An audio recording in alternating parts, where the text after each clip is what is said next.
தேவாரங்கள்ல வருது.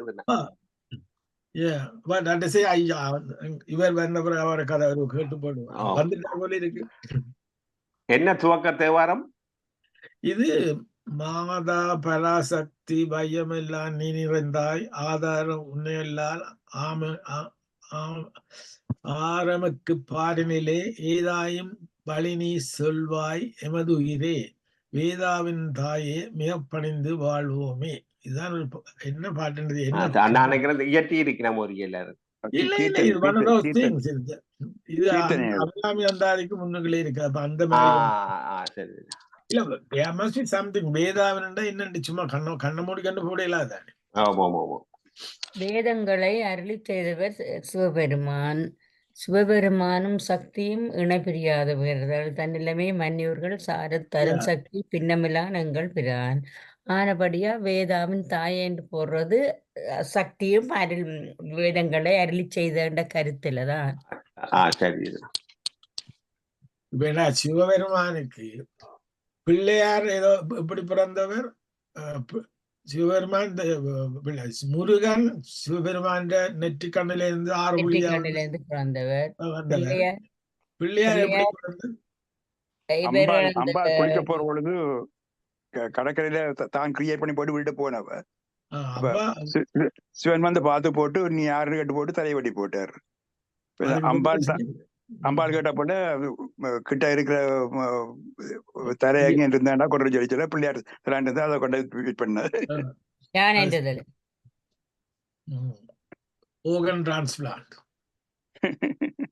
ஐயா வந்துட்டார். வணக்கம் ஐயா. வணக்கம் வணக்கம் வணக்கம் வணக்கம் ஐயா. வணக்கம் ராமநாதன் ஐயா. வணக்கம் தந்தைவேல் ஐயா. வணக்கம் திருக்குமரையா. வணக்கம் வணக்கம் ஐயா. வணக்கம் நீலாம்மா. வணக்கம் சக்திதாசன். வணக்கம் வணக்கம் வணக்கம் ஆனந்த சீதாராமன். வணக்கம் கணேசமூர்த்தி ஐயா. வணக்கம் மைத்திலி அம்மா. வணக்கம்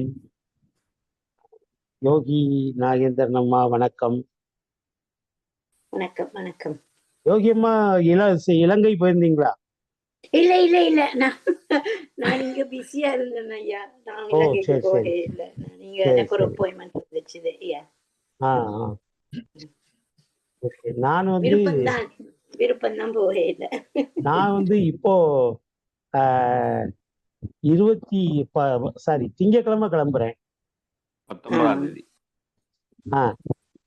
திங்கட்கிழமை கிளம்பி ஒரு 3 நாள் அந்த பொற்களத்தம்பை அந்த இது பக்கம் ஒரு கோயில்ல கும்பாபிஷேகம் டாக்டர் நவரத்னம் ஐயா கோயில்ல. அதற்கு பிறகு 15 நாள் அகில இலங்கை இந்து மாமன்றம் அவங்களுடைய அனுசரணையோடு இலங்கையில ஒரு 10 மாவட்டங்கள்ல ஒரு 100 ஸ்கூலுக்கு பயணம் பண்றேன். நல்லா செய்கிறாங்க அவங்க. நல்லா. நான் ஒவ்வொரு முறையும் நான் இலங்கைக்கு வேற நிகழ்வுக்கு போனா உடனே அவங்களுக்கு இன்ஃபார்ம் பண்ணிடுவேன். நான் வர்ற நேரத்தை பயன்படுத்திக்கிட்டு ஒரு பெரிய வேன் அமர்த்தி அதுல 2-3 உதவியாளர்களையும் வச்சு என்னைய ஒவ்வொரு மாவட்டம், இன்னைக்கு ஒரு மாவட்டம், நாளைக்கு ஒரு மாவட்டம், அப்புறம் ஒரு மாவட்டம், ஒவ்வொரு மாவட்டத்திலையும் 4 அல்லது 5 ஸ்கூல் செலக்ட் பண்ணி அதுல பேசுவோம். நைட்டு பக்கத்துல உள்ள கோயில், ஏதாவது பிரபலமான கோயில்ல பேசுவேன். ஒரு நாளைக்கு 5 மீட்டிங், 15 நாள் 75 மீட்டிங்கு. கிட்டத்தட்ட 10,000க்கும் மேற்பட்ட ஸ்டூடெண்ட்ஸை சந்திக்க போறேன். அவங்களுக்கு அறநெறி கல்வி போதிக்கிறது தான் நம்முடைய வேலை. அதுக்கு இந்து மாமன்றத்தினுடைய பணிக்கு நானும் குறைந்த வழிச்செலவு தொகை இவைகளோடு அவங்களோட பயணம் பண்ணுவேன். எனக்குன்னு தனியாக ஸ்பெஷலா எதுவும் கேட்டுக்கிறது இல்லை. ஆனா அவங்க தங்குற இடம், சாப்பாடு இதெல்லாம் ரொம்ப வசதியான இடங்கள்ல ஏற்பாடு பண்ணிடுவாங்க. இது 3வது சுற்று. ஏற்கனவே முதல் 2 முறை இந்த மாதிரி போயிருக்கிறேன். இது வரைக்கும் 15,000 மாணவர்களுக்கு மேல செஞ்சிருக்கிறேன். இது என்னுடைய 3வது சுற்று அறநெறி பயணம். மலைநாட்டு பகுதிக்கா இல்லாட்டி எந்த பகுதிக்கு? எல்லா பகுதியும் இலங்கையில நீங்க போகாத பகுதியெல்லாம் நான் போயிருக்கேன். ஏற்கனவே போயிருக்கேன். இப்ப இந்த தடவையும் புது புது இடங்களுக்கு போறேன். 24 எங்கட இலங்கை சாப்பாடு உங்களோட திருநெல்வேலி ஏரியா சாப்பாடு மாதிரி நல்ல உரைப்பம் எல்லாம் இருக்கும். ஸ்பைசி நல்லா இருக்கும். உங்க லண்டன் சாப்பாடை விட இலங்கை சாப்பாடு நல்லாவே இருக்கும். எஸ் லண்டன்ல எங்கட ஆட்கள்லாம் கொண்டு வராங்க. வேற யாரும் சமைக்கிறாங்க. பாரிஸ் சாப்பாடை விட இலங்கை சாப்பாடு சூப்பர். நீங்க போற குரூப்புக்கும் சர்டன் அவைகளுக்கும் தொடர்பு இருக்கா? யாருக்கு? சர்டன் அடியார்களுக்கும் நீங்க போற குரூப்புக்கும் தொடர்பு இருக்கு. ஆமா, இது நடத்துறது வந்து அகில இலங்கை இந்து மாமன்றம் தான். அது நவரத்னமையா கோயில் அது தனி. அது முடிஞ்சதுக்கு அப்புறம் நான் 19 கிளம்பி போயிடுறேன். 20, 21, 22 அந்த கும்பாபிஷேக விழாவில் இருக்கேன். அங்க ஒரு நாள் பேசுறேன். கம்பவாரதி ஒரு நாள், நான் ஒரு நாள், இன்னொரு நாள் ஏதோ கச்சேரி வச்சிருக்கிறாங்க. அந்த இது 24 இருந்து 6ஆம் தேதி வரைக்கும் இவங்களோட ஒவ்வொரு பாடசாலைகளுக்கும் அவைகளுக்கும் யோகசாமி தான் இந்த சுதந்திரம் துவங்கினவர். ஆமா, கண்டிப்பா தொடர்பு உண்டு. போன முறை என்னைய வந்து யோக சுவாமிகள் இதுக்கெல்லாம் கூட்டிட்டு போனாங்க. இவங்கதான் கூட்டிட்டு போனாங்க. மன்றத்துக்காரங்க தான் என்னை அங்க அழைச்சிட்டு போனாங்க. அங்க பக்கத்துல ஏதோ 2-3 ஸ்கூல்ல பேசினேன். அப்புறம் விபுலானந்தர் நினைவிடம் அதுக்கும் போனேன்.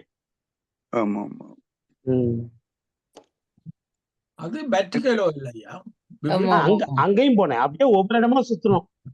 கிளிநொச்சி, வவுனியா, வல்வெட்டித்துறை, ரத்னாபுரி, இது ஒட்டி சுட்டான்,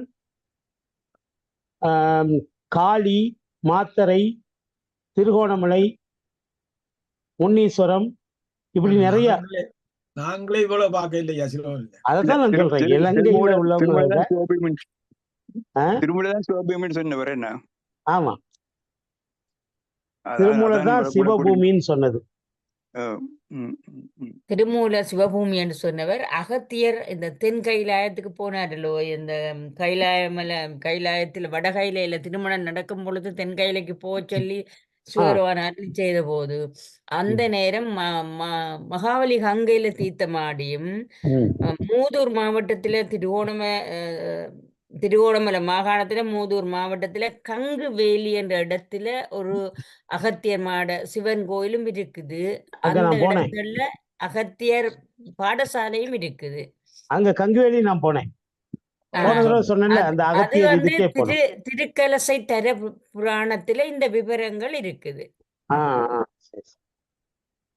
ஒரு துக்கமான போகைக்க நாங்களும் ஐயா சொன்ன இடங்கள் எல்லாத்துக்கும் போனாங்க. சும்மா முந்தி நாங்கள் அங்க உண்மையா இருக்கேக்கல இந்த இடங்களோண்டும் போகல. இப்ப இருக்க போய் ஒரு வேன் பிடிச்சு போனாங்க. இந்த இடங்கள் எல்லாத்துக்கும் போனாங்க. அதுல விட்டு போன இடங்கள் தான் இப்ப போறேன். அந்த முதல் 2 சுற்றுல விட்டு போன இடங்கள் எல்லாம் இப்ப மார்க் பண்ணி அந்த இடங்களுக்கு போறேன். அனுராதபுரம் விட்டு போயிருந்தது, அதெல்லாம் இப்ப போறோம். அங்க பெரும்பாலும் தமிழ் ஸ்கூல் கம்மியாமே. கொஞ்சம் கம்மி. நாங்க மெயினா வந்து இந்த அறநெறி பாடம் இருக்குல்ல, அந்த ஸ்டூடெண்ட்ஸ டார்கெட் பண்ணி தான் போறோம். ஆனா நீங்க நவரண்டம் ஐயா கொழும்புத்துறை தானே போவார், அங்கதானே கோயில் கும்பாஷம் எதுவும் செய்வார்? நான் முதல்ல வந்து அங்கதான் பொற்களத்தம்பை தான் போறேன். யாழ்ப்பாணம் தான் போறேன். பொற்களத்தம்பை அங்கதான் கோயில் கட்டுறாங்க. வெளிசிட்டி பக்கத்துல.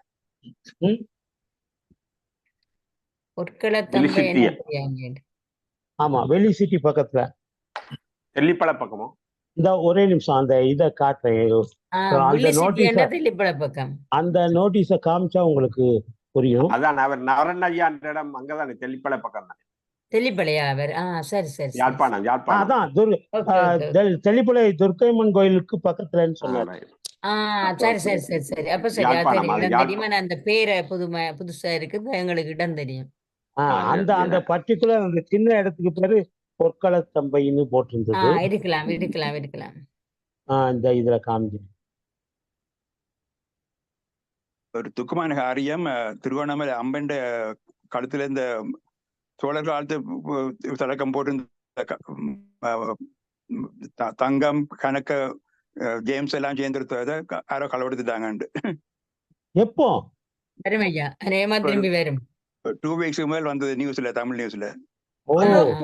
சோழர் காலத்தான் இருந்திருக்கு. சோழர் காலத்தான் கோயில் எல்லாம் உடைச்சு போயிட்டுதே.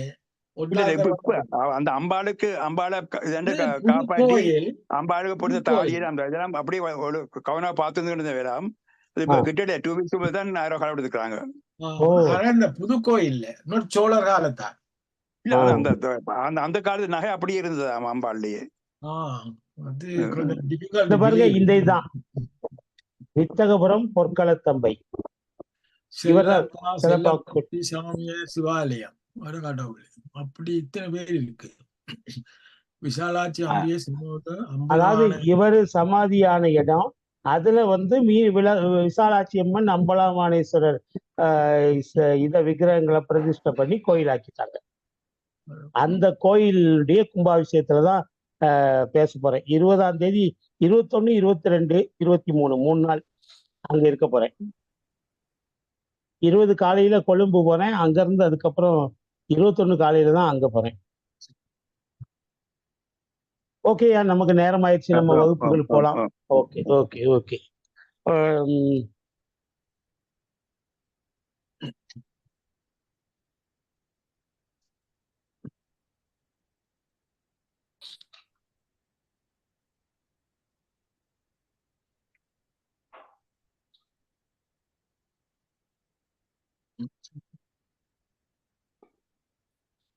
5 கரத்தனை யானை முகத்தனை இந்தி நிலம்பரை போடும் ஈற்றினை நந்தி மகந்தனை ஞான குழந்தினை புந்தியில் வைத்தடி போற்றுகின்றேனே. உலகலாம் உணர்ந்துவதற்கரியவன் நிலவுலாவியன் நீர்மணிவேணியன் அழகில் ஜோதியன் அம்பலத்தாடுவான் மலசிலம்படி வாழ்த்தி வணங்குவான். ஐயா, ஒரே நிமிஷம், ஒரு முக்கியமான கால். ஹலோ, நல்லா இருக்கிறையா? கேக்குது. இப்போ இந்தியாவில தான் இருக்கிறேன். திங்கட்கிழமை இலங்கை கிழமை. இலங்கையில 20 நாள். இப்போ ஒரு ஜூம் கிளாஸ்ல இருக்கிறேன். ஜூம் கிளாஸ், ஜூம் கம்ப்யூட்டர்ல கிளாஸ் எடுத்துட்டு இருக்கிறேன். இல்ல வேற எதுவும் முக்கியமான இதா? ரைட்டு, ஒரு 8க்கு மேல பேசலாம். இல்ல நாளைக்கு காலையில நாளைக்கு பூரா ஃப்ரீ தான். நாளைக்கு வகுப்பு இல்லை. ஓகே, நல்லது, வணக்கம்.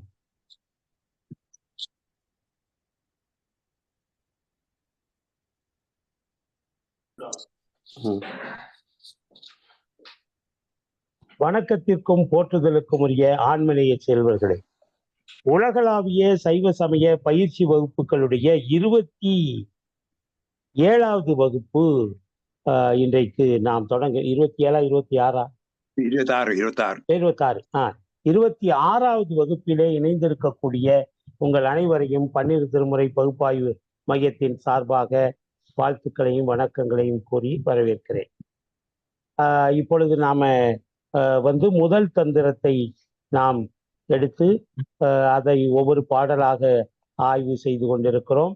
முதல் தந்திரத்திலே முதல் பகுதியாக வருவது உபதேசம் என்பது. அந்த உபதேசம் என்றால் என்ன என்று நான் சொல்லியிருக்கிறேன். உப என்றால் அருகில், தேசம் என்றால் இறைவனுடைய சாம்ராஜ்யம். இறைவனுடைய அருகாமையை எட்டுவது எப்படி என்று யாராவது ஒரு ஞானாசிரியர் சொல்லித் தருகிறாரே, அதற்கு பேர் தான் உபதேசம். திரும்பியும் சொல்றேன், உப என்றால் துணை என்று அர்த்தம், தேசம் என்றால் இறைவனுடைய சாம்ராஜ்யம் என்ற அர்த்தம். இறைவனுடைய சாம்ராஜ்யத்துக்கு பக்கத்தில் அருகாமையில் நம்மை கொண்டு போய் சேர்ப்பதை உபதேசம் என்று சொல்லுகிறோம். இதை ஞானாசிரியர்கள் மூலமாக இந்த உபதேசத்தை கேட்டவர்கள் இறைத்தன்மை அடையலாம் என்பது திருமூலருடைய கருத்து. சைவ சித்தாந்தத்தினுடைய முடிந்த கருத்தும் அதுதான். ஏற்கனவே அந்த உபதேசம் என்பது 30 பாடல்கள். முதலாம் தந்திரத்தினுடைய முதல் பகுதி 30 பாடல்கள். முதல் தந்திரத்தில் முதல் பகுதி உபதேசம் என்ற பகுதி, அது 30 பாடல்களை கொண்டது. அந்த 30 பாடல்களும் அந்தாதி தொடையிலே அமைந்திருக்கிறது. தொடை என்றால் தொடுப்பது, அந்தாதி என்றால் ஒரு பாட்டினுடைய அந்தம் அடுத்த பாட்டினுடைய ஆதியாக வருவது போல பாடல்களை தொடுப்பது. பூ தொடுக்கிறோம்ல, மல்லிகைப்பூ வைப்பாங்க, 2 மல்லிகைப்பூ வைப்பாங்க, அப்புறம் மல்லிகைப்பூ வைப்பாங்க, அப்படி தொடுத்துக்கிட்டே வருவாங்க. இடையில ஏதாவது வேலை ரோஸ் பூ வச்சு தொடுப்பாங்க. அது மாதிரி தொடுத்தல் என்றால் தொடர்பு படுத்துதல் என்று அர்த்தம். ஒரு பாட்டினுடைய அந்தம்னா முடிவு, அடுத்த பாட்டினுடைய ஆரம்பம் என்றால் ஆதி. அந்தம் பிளஸ் ஆதி அந்தாதி. அந்தாதி தொடையிலே அமைந்த 30 பாடல்களைத்தான் நாம பார்த்து கொண்டிருக்கிறோம். அதிலே 128வது பாட்டு வரைக்கும் பார்த்துட்டோம். மீதி பாடல்களை இந்த வகுப்பிலே நாம் காண இருக்கிறோம். இப்பொழுது அதை காணொலியை இயக்குகிறேன். 127 பாடல் பார்த்திருக்கோம் ஐயா. ஆமா, 128ல இருந்து இப்போ நம்ம ஆரம்பிக்கணும். 128 இன்றைக்குல இருந்து பார்க்க வேணும். ஆமா, 128 இன்னையில இருந்து நம்ம பார்க்க போறோம். இப்ப இதை ஓபன் பண்ணிக்கிறேன். ஓகே, 127வது பாட்டு சோம்பி என்று முடிந்தது. அதனால 128 ஐயா, அதான் 128 தான் இந்த போட்டுக்கிறேன். 127வது பாடல் சோம்பி என்று முடிந்தது. இது சோம்பர் என்று ஆரம்பிக்கும். 128வது பாடல் 128 வருது. எங்கட புக் மடி 128 வருது. சரி ஐயா, அது 127 வந்து அந்த அது முறைப்படி சோம்பர் என்று முடிகிறது என்று சொல்லியிருக்கிறார். ஆமா, நீங்க உங்களுக்கு 128வது பாட்டு இதுதானே உங்க புத்தகத்திலே இருக்குது. சோம்பர் இருப்பது சுத்த வழியிலே. அதுதான். இப்போ நான் எதுக்காக சொல்றேன்னா, இதுக்கு முந்தின பாட்டு சோம்பி என்று முடிந்தது. எப்படி இந்த பாத்துக்கிறேன், சோம்பே என்று முடிந்தது. என்ன, அப்ப கூட யாரோ கேட்டாங்க சோம்பல் என்ன அர்த்தம்னு. சோம்பல் என்றால் சும்மா இருத்தல். சோம்பல் என்பதற்கு என்ன அர்த்தம்னா, ஒருத்தன் சோம்பி கிடக்குறான் அப்படின்னா என்ன அர்த்தம்னா, ஒண்ணும் செய்யாம சும்மா கிடக்குறான்னு அர்த்தம். என்ன, சோம்பேறி என்பவன் செயல் அற்றவன், லேசி. அது வந்து நம்ம தாய்மொழியில சொல்ல போனா அது லேசி. இப்ப எது தாய்மொழியிலே தெரியல. என்ன, உலகத்திலேயே சோம்பேறிகள் மாநாடு ஒண்ணு நடந்தது. அந்த சோம்பேறிகள் மாநாட்டுல முதல் பரிசு ஒருத்தனை தேர்ந்தெடுத்தாங்க, 2வது பரிசு ஒருத்தனை தேர்ந்தெடுத்தாங்க. உலகத்திலே மிகப்பெரிய சோம்பேறின்னு 3வது ஆளு ஒருத்தர், ஃபர்ஸ்ட் செகண்ட் தேர்டு 3 பிரைஸையும் தேர்ந்தெடுத்தாங்க. அந்த ஒரு பெரிய அரங்கத்துல சோம்பேறிகள் மாநாடு நடக்குது. அந்த மாநாட்டுல சோம்பேறிகளுக்கு பரிசு கொடுக்கணும். முதல் சோம்பேறி அப்படின்னு அவனை கூப்பிட்டாங்க. அவன் ஸ்டேஜுக்கு போனா அவனுக்கு பெரிய கேடயம் எல்லாம் கொடுத்து ரொக்க பரிசு எல்லாம் கொடுத்தாங்க. அப்புறம் 2வது சோம்பேறி அப்படின்னு ஒருத்தனை கூப்பிட்டாங்க, அவனுக்கும் பரிசு எல்லாம் கொடுத்து அனுப்புனாங்க. 3வது சோம்பேறின்னு சொன்னாங்க, அவன் கீழே தான் உட்காந்துக்கான், அவன் மேல போகல. இந்த 2வது சோம்பேறி வாங்கிட்டு வர்றான்ல, அவனை பார்த்து எனக்குள்ளதையும் நீ வாங்கிட்டு வந்துருன்னா. உன்னை கூப்பிடுறான், அவனுக்கு தான் முதல் சோம்பேறி பட்டம் இல்ல, கூப்பிடுறான் அவனுக்கு தான் முதல் சோம்பேறி பட்டமே. தனக்குரிய பரிசை வாங்குறதுக்கு கூட செயல்படாம இருக்கிறான் பாருங்க. அப்ப அவன் தானே உலகத்திலேயே முதல் சோம்பேறியா இருக்க முடியும். அது ஒரு வேடிக்கைக்காக சொல்றது. ஆக சோம்பல் என்றால் செயலற்று இருத்தல். அது இந்த இவங்களுக்கும் பொருந்தும், யோகிகளுக்கும் அது பொருந்தும். ஏன்னா யோகிகள் செயலற்று தானே இருக்கிறாங்க. அவங்க ஒன்றும் வேலை பார்க்கல, இல்ல, அவங்க எந்த செயலும் செய்யாமல் செயலற்று இருக்கிறார்கள். ஆனா என்ன, நம்ம திண்ணையில இருக்கிற பார்க்கு பெஞ்சில படுத்து தூங்குற சோம்பேறிக்கும் இவங்களும் சோம்பேறி தான். ஆனால் ரெண்டுக்கு என்ன வித்தியாசம்னா, அவங்களுடைய சோம்பல் என்ன, அது வந்து எதுக்கும் பிரயோஜனப்படாது. ஆனால் இவர்கள் சோம்பி இருப்பது எதற்காக என்றால், மற்ற செயல்பாடுகளை ஒழித்து விட்டு, மற்ற செயல்பாடுகள்னா பரு உடம்பினால் ஆகிய செயல்பாடுகள். நமக்கு பரு உடம்பு என்று ஒன்று இருக்கிறது, நுண்ணுடம்பு என்று இருக்கிறது. பரு உடம்பை ஸ்தூல சரீரம் என்கிறோம், நுண்ணுடம்பை சூட்சும சரீரம் என்று சொல்லுகிறோம். இந்த பரு உடலால் செய்யக்கூடிய வேலைகளை செய்யாமல் இருப்பது சோம்பேறிகள். ஆனால் ஞானிகள் பருவுடலால் எந்த காரியம் செய்யல, ஆனால் அவர்களுடைய நுண்ணுடம்பால் இறை வழிபாடு, இறைவனுக்குரிய கிரியைகள், இவைகளையெல்லாம் தங்களுடைய நுண்ணுடம்பாலேயே செய்வார்கள். இப்ப பூசலார் நாயனார் பரு உடம்பால எதுவும் செய்யல. பரு உடம்பால பல்லவ மன்னன் கோயில் கட்டினான். ஆனா பூசலர் நாயனார் பரு உடம்பாலே எந்த செயலும் செய்யவில்லை. திருநின்ற ஊரிலே ஒரு கோயில் செவத்தை சாஞ்சி உட்கார்ந்துக்கிட்டு, ஆனால் அவருடைய நுண்ணுடம்பு செயல்பட்டுக்கிட்டே இருந்தது. இந்த இடத்துல விக்கிரகம் வைக்கணும், இந்த இடத்துல பிரகாரம் வைக்கணும், இந்த இடத்துல பிள்ளையார வைக்கணும், அவனு மனதுக்குள்ளேயே ஒரு கோயிலை உருவாக்குனார். அப்ப வெளியே பார்க்கிறவங்களுக்கு அவங்க சோம்பேறியா தான் அவர் தெரிஞ்சாரு. இறைவன் கூட இறைவன் அவரு இதுக்கு தான் போய் எழுந்தருளுவேன்னு சொல்லிட்டான். அந்த காடவர்கோன் பல்லவ மன்னன் கட்டிய ஆலயம் என்னைக்கு கும்பாபிஷேகத்து நிர்ணயிக்கப்பட்டதோ அதே நேரத்துல பூசலார் நாயனாரும் நிர்ணயம் பண்ணிட்டார். 2 கோயிலுக்கும் ஒரே நாள் கும்பாபிஷேகம். பூசலார் நாயனார் மனதினால் கட்டிய கோயிலுக்கும் காடவர்கோன் வெளியே கட்டின கோயிலுக்கும் ஒரே நாள்ல கும்பாபிஷேகம் நடந்தது. இவர் சிவபெருமான் நேரா போய் அந்த அரசனுடைய கனவுல, பல்லவ மன்னன் காடவர்கோன் கனவுல போய், ஐ ஹவ் அதர் என்கேஜ்மெண்ட், எனக்கு நாளைக்கு வேற முக்கியமான வேலை இருக்கு, ப்ளீஸ் போஸ்ட்போன் யுவர் டேட் அப்படின்னு சொன்னார். என்ன மொழியில சொன்னாருன்னு தெரியாது. ஆங்கிலத்தில் சொல்லியிருந்தா ஆச்சரியம் இல்லை. ஏன்னா எந்நாட்டவருக்கும் இறைவன்னா எல்லா மொழிக்கும் அவர் தான் இறைவன். அதனால மொழிகளுக்கெல்லாம் இறைவன். ஏன்னா உன்னுடைய தேதியை போஸ்ட்போன் பண்ணு, உன்னுடைய இதுல உள்ள தேதியை நீ போஸ்ட்போன் பண்ணிரு, தள்ளி வச்சிரு, ஒத்தி வச்சிரு அப்படின்னாரு. இவன் எனக்கு ஏன்னா நாளைக்கு இன்னொரு கும்பாபிஷேகத்துக்கு நான் போக வேண்டியிருக்குன்ட்டாரு. இவன் காலையில இருந்துச்சு அமைச்சர்கள்லாம் கூப்பிட்டு கேட்கறான், எங்கடா நமக்கு தெரியாம கோயில் இருக்குன்னு. அப்புறம் ஒன்றும் கோயிலெல்லாம் கிடையாது அப்படின்னு சொல்லிட்டு அந்த மந்திரி ஒருத்த மட்டும் சொன்னா, அந்த கோயில்ல ஒரு சோம்பேறி உட்கார்ந்துருப்பான். ஏன்னா அவங்க வெளி உலகத்தின் பார்வைக்கு அவர் சோம்பேறி தான். ஆனா உள்ளுக்குள்ள இடைவிடாமல் கோயில் கட்டிட்டு இருக்கிறாரு. அவர் வேணா இந்த கல்லடு மண்ணடு அப்படின்னு எல்லாத்தையோ புலம்பிக்கிட்டே இருப்பாரு அப்பப்போ அப்படின்னு சொல்லி சொன்னாங்க. உடனே இவர் அங்க போறாரு கோயிலுக்கு. போய் அவர்கிட்ட போனோன்னா, ஐயா நீங்க ஏதோ கோயில் கட்டுறீங்களான்னு. ஆமா கட்டுறேன்னாரு. அது எந்த இடத்துல இருக்குது, இன்னைக்கு கும்பாபிஷேகம்னு சொன்னாங்களே அப்படின்னு. அது எங்கேயும் இல்லையே, மனசுக்குள்ளதான் இருக்குன்னாரு. மனசுக்குள்ள கோயில் கட்டினதுக்கு இவ்வளவு பெரிய இதா என்ன?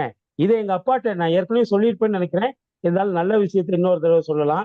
எங்க அப்பாட்ட நான் போய் கேட்டேன், எப்பா இது என்ன ஒரு கொடுமையா இருக்குது, அவன் அன்பு இருக்க போய் தானே கோயில் கட்டுறான் அரசன். அன்பு இல்லாம கோயில் கட்ட முடியுமா? முடியாது. அன்பு இருக்கிறதுனால மனதிலே அன்பு இருக்குது, வெளியவும் கோயில் கட்டுறான்.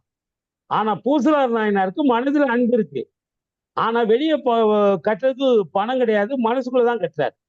அப்ப அவன் உள்ளேயும் கோயில் கட்டி வெளியவும் கோயில் கட்டுறான். இந்த ஆளு உள்ள மட்டும்தான் கோயில் கட்டுறாரு. நியாயப்படி சிவபெருமான் பூசலார் நாயனார் கனவுல உன் தேதியை தள்ளி வைக்கி, நான் அரசன் கட்டின கோயிலுக்கு போறேன்னு தானே சொல்லியிருக்கணும். இது என்ன அநியாயம், சிவபெருமான் இப்படி பண்ணிவிட்டாரு அப்படின்னு. அதுக்கு எங்க அப்பா ஒரு அருமையான விளக்கம் சொன்னாங்க.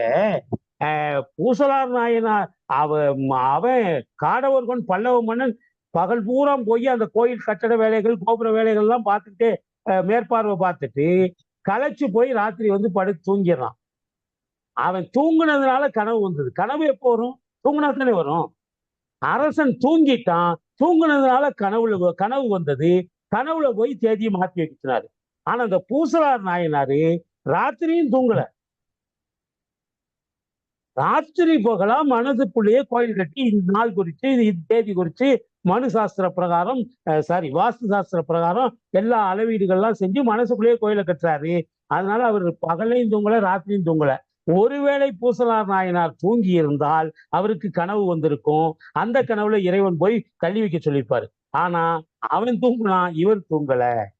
அதான் பூசலார் தான். நின்ற ஊர் பூசல் அன்பன் நெடிது நாள் நினைந்து செய்த நன்று நீர் ஆலயத்தில் நாளை நாம் புகுவேன், நீ ஒன்றிய செயலை ஒழித்து பின் கொள்வாய் என்று கொன்றைவார் சடையார் கோயில் கொண்டு அருள போனார் அப்படின்னு சேக்கிழார் பெருமான் அற்புதமா அந்த நிகழ்ச்சிய சொல்லுவார். எதுக்காக சொல்றேன்னா, நம்முடைய நுண்ணுடல் ஒன்று, பருவுடல் ஒன்று, 2 இருக்குது. அப்ப பருவுடல் வேலை செய்தால் செயல்பாடுகள் இல்லாமல் நுண்ணுடல் மட்டுமே வேலை செய்தால் அது வெளி உலகத்துக்கு தெரியாது. அவர்களையும் சோம்பேறியாகத்தான் நினைப்பார்கள். செயல் ஒளிந்த நிலைதான் சோம்பல். செயல் ஒளிந்த நிலைதான் சோம்பல் என்பது. இப்போ இந்த இடத்துல அப்ப நீங்க அந்த வெளியே நம்ம மனிதர்கள்ல இருக்கிற சோம்பேறிகளுக்கும் ஞானிகள் 2 பேரும் செயலற்று இருக்கிறாங்க. ஆனால் அடிப்படையிலே அது ரெண்டிலும் வேறுபாடு இருக்கிறது. இவர்கள் தியானத்தின் காரணமாக மற்ற செயல்களை புரியாமல் ஒதுக்கி வைத்திருக்கிறார்கள். சோம்பல் இருப்பது சுத்த வெளியிலே. அப்படி அவர்கள் சோம்பி இருப்பது எங்கே தெரியுமா? இறைவனுடைய பரந்த வெளி, சுத்த வெளி, ஆகாசம், ஞானாகாசம் என்கின்ற பெருவெளியிலே அவர்கள் இருக்கிறார்கள். செயலில்லாமல் இருக்கிறார்கள். இறைவனுடைய சுத்த வெளி, மற்றெல்லாம் அசுத்த வெளி. மற்ற இதெல்லாம் அசுத்தமாகி போயிடுச்சு. ஆனால் அவனுடைய வெளி சுத்தமான வெளி. அந்த சுத்த வெளியிலே அவர்கள் எந்நேரமும் இருப்பதனால் வேறு செயல்களை ஒழித்து இருக்கிறார்கள். சோம்பர் கிடப்பதும் சுத்த வெளியிலே. அவர்கள் இறைவனுடைய அந்த ஞானாகாசத்திலே பொருந்தி இருக்கிறார்கள். அதோடு மட்டுமல்ல, அங்கேயே கிடக்கிறார்கள். கிடத்தல் என்றால் என்னன்னா, உணர்வே இல்லாமல் கிடத்தல்.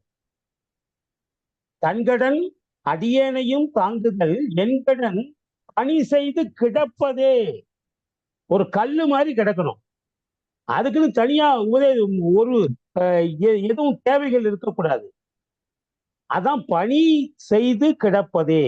ஒவ்வொரு இடத்துக்கும் உழவார பணி செய்தார்னா நாவுக்கரச பெருமான் ஒரு இடத்துல அவர் பைசா வாங்கிட்டு செய்யல. ஒரு காலத்திலே திருக்கோயில்களிலே தேவை மனப்பான்மையோடு செய்யப்பட்ட வேலைகளுக்கெல்லாம் இன்றைக்கு அரசாங்கம் சம்பளம் கொடுத்து ஆட்களை வச்சிருக்குது. அந்த காலத்துல அரசர்கள் கோயில்களை கட்டினார்களே தவிர அதிலே உள்ள பூஜை செய்யறவங்கெல்லாம் ரூபா கொடுக்கறது இல்லை, சம்பளம் கொடுக்கறது இல்லை. அவர்கள் எல்லாம் ஆண்களும் பெண்களும் அங்க பெருக்கி, ஒவ்வொரு வீட்டுல இருந்தும் பெண்கள் போய் அதை பெருக்கி விடுவாங்க. அந்த தஞ்சை பக்கத்துல பொட்டுக்கட்டுற ஜாதினே ஒரு ஜாதி இருக்கு. ஒரு வீட்டிலே மூத்த குழந்தை பெண் குழந்தையா பிறந்தா தங்கத்துல ஒரு பொட்டு மாதிரி செஞ்சு அதை நூலில் கட்டி இந்த இடத்த கட்டி விட்டு கோயில கொண்டு போய் விட்டுருவாங்க. கோயில்னா அது ராத்திரி போல அங்க இருக்காது. ஆனால் நாள் முழுக்க அங்க உள்ள வேலைகள்லாம் பார்க்கணும். விளக்கேத்துறது, அதுக்கப்புறம் அந்த இதை பெருக்கிறது, கழிவு விடுறது, இத மாதிரி ஒவ்வொரு வீட்லையும் ஒரு அந்த அந்த கோயில் இருக்கக்கூடிய ஊர்ல ஒரு 1000 வீடு இருந்தா எப்படியும் ஒரு 50 பெண்களாவது அந்த மாதிரி போட்டு கட்டினவங்க இருப்பாங்க. அவங்க போய் இந்த வேலைகள்லாம் பார்ப்பாங்க. அவங்களுக்கு சம்பளம் கிடையாது. அவர்கள் இறைவனுக்காக நேர்ந்து விடப்பட்டவர்கள். அப்படிப்பட்ட சூழ்நிலையில அவங்க தான் போய் வேலையெல்லாம் பார்ப்பாங்க. அதே மாதிரி இவர்கள் கிடப்பது என்றால் எந்த விதமான பிரதிபலனையும் எதிர்பார்க்காமல் அந்த பெருவழியிலேயே அவர்கள் செயலற்று போய் கிடக்கிறார்கள். சோம்பர் உணர்வு சுருதி முடிந்து சோம்பர் கண்டார் சுருதி கண் தூக்கமே. சுருதி என்றால் யோக நித்திரை.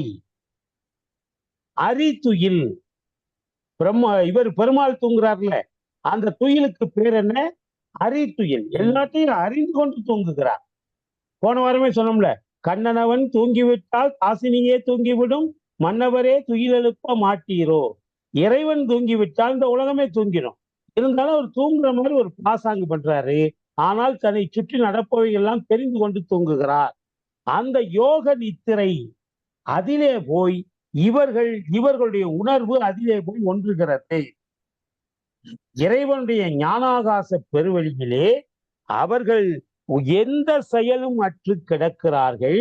அப்படி கிடக்கிற போது அவர்கள் உள்ளத்திலே உணர்வு எங்கே போய் அந்த யோக நித்திரையிலே போய் ஒடுங்குகிறது. அந்த யோக நித்திரையிலே ஒடுங்கிய காரணத்தினால் இறைவனை போலவே அவர்களும் அரித்துயிலே, தூக்கம் என்றால் அரித்துயில், அறியாத துயில் கிடையாது. இறைவனை போலவே இவர்களும் அரிதுயில் வயப்படுகிறார்கள். அப்ப சோம்பல் என்பதற்கு நல்ல ஒரு மீனிங் தெரிஞ்சுக்கணும். சோம்பல் என்பது செயலற்று இருத்தல் என்றுதான் பொருள். இறைவனை அப்படி செயலற்று இருத்தல் என்றால் நுண்ணுடம்பு செயல்படுதுன்னு அர்த்தம். வெளியே தெரிகிற பரு உடல் செயலற்று இருக்கும். நுண்ணுடலால் அவர்கள் இறைவனை காணுகிறார்கள். இறைவனுடைய ஞானாகாச பெருவெளியிலே அல்லது பரகாயத்திலே அவர்கள் சுற்றுகிறார்கள். அங்கேயே அந்த வெளியிலேயே அவர்கள் ஒடுங்கி போய் கிடக்கிறார்கள். இவர்களுடைய உணர்வுகளை எல்லாம் அங்கே யோக நித்திரையிலே பதிக்கிறார்கள். அதனால் அவர்கள் அங்கே அறிதுயிலை அடைகிறார்கள். சுருதின்றதுக்கு என்ன சொன்னீங்க? யோக நித்திரை. சரி, நன்றி நன்றி. யோகம், யோகத்தின் காரணமான நித்திரை, யோக நித்திரை. அது யாருன்னா ஆன்ம சுத்தி பெற்றவர்கள் தான் அடைய முடியும். ஆன்ம சுத்தி பெற்ற சித்தர்கள் பரகாயத்திலே பொருந்தி இருப்பார்கள். பரகாயம்னா ஞானாகாயம். அதுல அவ்வொழியில் நாத முடிவான நாதாந்த நிலை. ஏற்கனவே நான் சொல்லியிருக்கேன், உலகம் ஓசையிலிருந்து தோன்றியது. அந்த ஓசையைத்தான் நம்ம ஓம்னு டினோட் பண்றோம். நம்முடைய எல்லா மந்திரங்கள்லையும் முதல்ல எப்படி ஆரம்பிக்கிறோம்? காலையில வாட்ஸ்அப்பை ஓபன் பண்ணா ஓம் அப்படின்னு பாரிஸ்ல இருந்து ஒரு குரல் கேட்கும். என்ன ஓம்னு தான் ஆரம்பிப்பாரு. நம்முடைய எல்லா மந்திரமும் திருக்குமார் ஐயா தான் ஆரம்பிப்பாரு என்ன வாட்ஸ்அப்ல. அதே மாதிரி ஓம் என்பது ஓம் நம சிவாய நமக, ஓம் நமோ நாராயணாய நமக, ஓம் விக்னேஸ்வராய நமக, ஓம் சரவணாபவாய நமக அப்படின்னு எல்லா மந்திரங்களும், ஓம் ஆதிபராசக்தியே நமக, எல்லா மந்திரங்களும் ஓம் என்று சொல்லுகிறோமே, அந்த ஓமுக்கு அர்த்தம் கிடையாது. அது ஒளி வடிவம். அதுதான் அந்த ஒளி வடிவத்தை தான் நாதம் என்று நாம் சொல்லுகிறோம். அந்த நாதத்தினுடைய முடிவாக இருக்கக்கூடியவன் நமசிவாயம். இம்ல முடியுதுல்ல, ஓமும் இம்ல முடியுதுல்ல. அது மாதிரி நாதம் என்றால் அது ஓம் என்பதை குறிக்கும். அதற்கு பொருள் கிடையாது. ஏன்னா மியூசிக்கு பொருள் கிடையாது, இல்ல, ஓசை தானே, இட்ஸ் a சவுண்டு. அந்த சவுண்டு அதனுடைய முடிவாக இருக்கக்கூடியவன் யாருன்னா இறைவன். நாதாந்த முடிவு. நாதம், நாதத்தினுடைய அந்தம். அந்தம்னா ஏற்கனவே நான் சொல்லியிருக்கோம். அந்தம்னா முடிவு, ஆதினா தொடக்கம், அந்தம்னா முடிவு. நாதாந்தம் என்றால் வேற ஒண்ணும் கிடையாது. நாதம், நாதத்தினுடைய முடிவு. அது யாருன்னா சிவபெருமான் தான். சிவபெருமான் தான் ஓம் எனும் ஒளியின் தொடக்கமாக இருக்கிறான். இந்த உலகத்திலே முதலாக ஸ்பேஸ் இதை போய் ஆராய்ச்சி பண்ண போனவங்க ஜெர்மானியர்கள் தான் போனாங்க ஸ்பேஸுக்கு. அப்ப அமெரிக்கா தான் கொஞ்சம் வீக்கா இருந்தது. அவர்கள் முதலாக வானத்தை விட்டு ஏவுகணைகள் மூலமாக பூமியை விட்டு பூமியினுடைய புவியீர்ப்பு விசையை விட்டு ஒரு பொருள் வெளியே போகணும். அது ரொம்ப கஷ்டம். என்ன அப்படி அவர்கள் அந்த ஸ்பேஸுக்கு போறதுக்காக கண்டுபிடிச்சாங்க. அவங்க மேல போனாங்க, போய் விண்வெளியிலே பூமியை அப்படியே சுத்திட்டு வந்தாங்க. சுத்திட்டு வந்துட்டு பூமி உருண்டையாக இருக்கிறது என்பதை கன்ஃபார்ம் பண்ணாங்க. ஏன்னா அதே ஐரோப்பாவில தான் கலீலியோ பூமி உருண்டைன்னு சொன்னாரு. அதுக்காக அவரை கல்லால் அடிச்சு கொண்டு விட்டாங்க. வீட்டு சிறையிலேயே வச்சு கல்லால் அடித்து அப்புறம் வீட்டு சிறையில வச்சு அவரை கொண்டு விட்டாங்க. ஏன்னா அப்ப அவர்கள் அப்ப இருந்த மதவாதிகள் பூமி தட்டை என்று கடவுள் உபதேசித்து இருக்கிறார்னு சொல்லி கட்டுக்கதை விட்டானுங்க. ஆனால் இவர் தான் முதல்ல பூமி உருண்டை என்று கலீலியோ தான் கண்டுபிடிச்சாரு. அதை இந்த ஜெர்மானியர்கள் மேல போய் கண்டுபிடிச்சாங்க. அது போக இன்னொரு உண்மையை கண்டுபிடிச்சாங்க. அந்த பூமி சுழன்று கொண்டே இருக்கிறது. ஒரு அச்சிலே சுழலுகிற போது ஒரு ஓசை வருகிறது. அந்த ஓசை அந்த மாதிரி ஓசை இருக்கு. அது இந்துக்களுடைய மித்தாலஜி, இந்துக்களுடைய புராணங்கள், இதிகாசங்களில் சொல்லப்படுகிற ஓம் என்கிற ஓசையை ஒத்திருக்கிறது என்று அவங்க அறிவியல் பூர்வமா அவங்க தான் முதல்ல டிக்ளேர் பண்ணாங்க. ஜெர்மன் சயின்டிஸ்ட் என்ன ஒரு 3-4 நூற்றாண்டுக்கு முன்னாடியே. அப்ப ஓம் என்பது அது நம்ம முன்னாலேயே சொல்லிட்டோம். ஓசை ஒளியலாம் ஆனாய் நீயே என்று சுந்தரமூர்த்தி சுவாமிகள். அதனால நம்முடைய இதுவும் அசுத்த மாயையிலே இருந்து இறைவன் நாதத்திலிருந்து தான் உலக உயிர்களை ஆன்மாக்களுக்கான உடலை உருவாக்குகிறான். அப்ப நாதம் என்றால் அந்த ஓம் என்ற ஓசைதான். என்ன அந்த நாதாந்த அந்த நாதாந்தத்தை தான் சுருதி என்று நாம் சொல்லுகிறோம். அந்த நாதத்திலே போய் ஒடுங்குகிற நிலையை யோக நித்திரை என்றும் நாம் சொல்லலாம். சில நோட்ஸ்ல யோக நித்திரைன்னு போட்டிருப்பாங்க, சில இதுல நாதாந்த நிலையில் அப்படின்னு போட்டிருப்பாங்க. நாதாந்த நிலையில போய் அதுவும் என்ன, செயலற்று கிடக்கக்கூடிய நிலை. நாதத்துல போய் முடிஞ்சிருது. அப்படி நாதத்திலே போய் இவர்கள் ஒன்றிய உடனே அவர்கள் செயலற்ற நிலையிலே கிடப்பார்கள். நாதத்தை கவனித்துக் கொண்டு, ஆனா நல்லா பாருங்க, இப்ப நான் சொன்னது வருது பாருங்க, புற உடல் எதுவும் வேலை செய்யல, ஆனால் உள்ளே உள்ள நுண்ணுடலின் மூலமாக அவர்கள் நாதத்தை கவனித்துக் கொண்டு யோக நித்திரையிலே இருப்பார்கள். அதுதான் சும்மா இருக்கும் நிலை. சும்மா வேதாசன் என்று போட்டிருக்குது. இருக்கும். ஒவ்வொரு புத்தகத்துக்கும் விளக்கங்கள் வேற மாதிரி இருக்கும். நானே 2-3 புக்கை ரெஃபர் பண்ணி தான் எழுதுறேன். ஆனா இது உங்களுக்கு நிச்சயம் நீங்க தெரிந்து கொள்ள வேண்டிய ஒரு இது சும்மா இருக்கும் நிலை. ஏன்னா தாய்மானவர் சும்மா இருன்னு யோகசாமின்னு சொல்றாரு. தாய்மானவர் அவரு ஒரு சித்தர் தான். அவர் திருச்சி மலைக்கோட்டையில அவருக்கு கோயில் இருக்குது. அவர் தாய்மானவ சுவாமியே சும்மா இருக்க அருளாய் சுத்த சற்குருவே அப்படின்னு தான் வேண்டாரு. ஏன்னா உலகத்துல பல பேர் சும்மா இருந்துட்டானா எந்த பிரச்சனையும் கிடையாது. இவன் சும்மா இருக்கிற நேரத்துல அடுத்தவனை போய் இறண்டிக்கிட்டு இருக்கிறதுனாலதான் பிரச்சனைகள் உருவாகுது. அதனால சும்மா இருப்பது சுகமே அப்படின்னு ஒரு புத்தகமே எழுதிட்டார் சித்பவானந்தர். சும்மா இருப்பது சுகமே என்று. ஆனா சும்மா இருக்க முடியாது உங்களால. அது நம்ம சும்மா இருக்கிறது ஈஸின்னு நினைக்கிறோம். கிடையவே கிடையாது. மனுஷனுக்கு மிக மிக கஷ்டமானது எதுன்னா சும்மா இருக்கிறது தான். நீங்க ஒரு 10 நிமிஷம் கூட உங்களால சிலையா நிற்க முடியாது. எப்படியும் தலையை சொருவீங்க, இல்லை உடம்ப மாத்துவீங்க, இதை மாத்துவீங்க, கண்டிப்பாக அசைவு இருக்கும். சும்மா இருக்க ஒருத்தராலையும் முடியாது. அப்ப தாய்மான சுவாமிகள் சும்மா இருக்க அருளாய்னு கேட்டது எதுனா இந்த சமாதி நிலை தான். சும்மா இப்ப திருமூலர் சொல்றாருல, சும்மா இருக்கும் நிலை, சும்மா இருக்கக்கூடிய நிலை இருக்கே, அதுதான் தூக்கம். இந்த சுருதிக்கண் தூக்கமே யோக நித்திரை. அந்த யோக நித்திரையிலே சும்மா இருக்கக்கூடிய சுகத்தை அனுபவித்தல், அதத்தான் இந்த பாட்டுல சொல்றாரு. இதைத்தான் நம்முடைய ஞானிகள் பூரா சும்மா இருக்கக்கூடிய நிலையைத்தான் எல்லோரும் இறைவனிடத்திலே கேட்டிருக்கிறார்கள். பாருங்க, இத தூக்க முடியுது. அடுத்தது, தூங்கி கண்டார் சிவலோகமும் தம்முள்ளே. பருவுடல் தூங்கி போனாலும் அந்த நுண்ணுடம்பின் காரணமாக அவர்கள் சிவலோகத்தை கண்டார்கள். தூங்கி கண்டார்கள் சிவலோகமும் தம்முள்ளே. கையிலே சிவலோகம் எப்படி இருக்கும் என்பதை இறைவன் அந்த யோக நித்திரையிலே உள்ளவர்களுக்கு காட்டி கொடுக்கிறான். காட்டி கொடுப்பதன் மூலம் நீங்கள் இங்கே இருந்தே நீங்கள் கைலாயத்தை எட்டலாம். கைலாயத்தை எட்டுறது என்ன?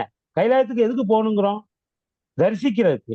அந்த தரிசனம், அதே கைலாய தரிசனமே இங்க கிடைச்சிருச்சுன்னா உங்களுக்கு வேறு தரிசனம் தேவையில்லை. இல்ல, இப்ப பெருமாள் கோயில்கள்ல கருடாழ்வார்னு பார்த்திருப்பீங்க. கருடாழ்வார் ஆழ்வாராவும் வணங்கப்படுறாரு. பெருமாளுடைய வாகனமும் அதுதான். பெருமாள் கொடியிலையும் கருட கொடி தான் அவருடைய இது. அது போக பெருமாள் கோயில்ல முன்னால ஒரு ஸ்தம்பம் இருக்கும், துவஜ ஸ்தம்பம்னு சொல்லுவாங்க. அத கொடிமரம். அந்த கொடிமரத்துக்கே கருட மரம்னு தான் பேரு. பெருமாள் கோயில்ல இருக்கக்கூடிய கொடிமரத்துக்கு மட்டும் கருட மரம் என்றுதான் பேரு.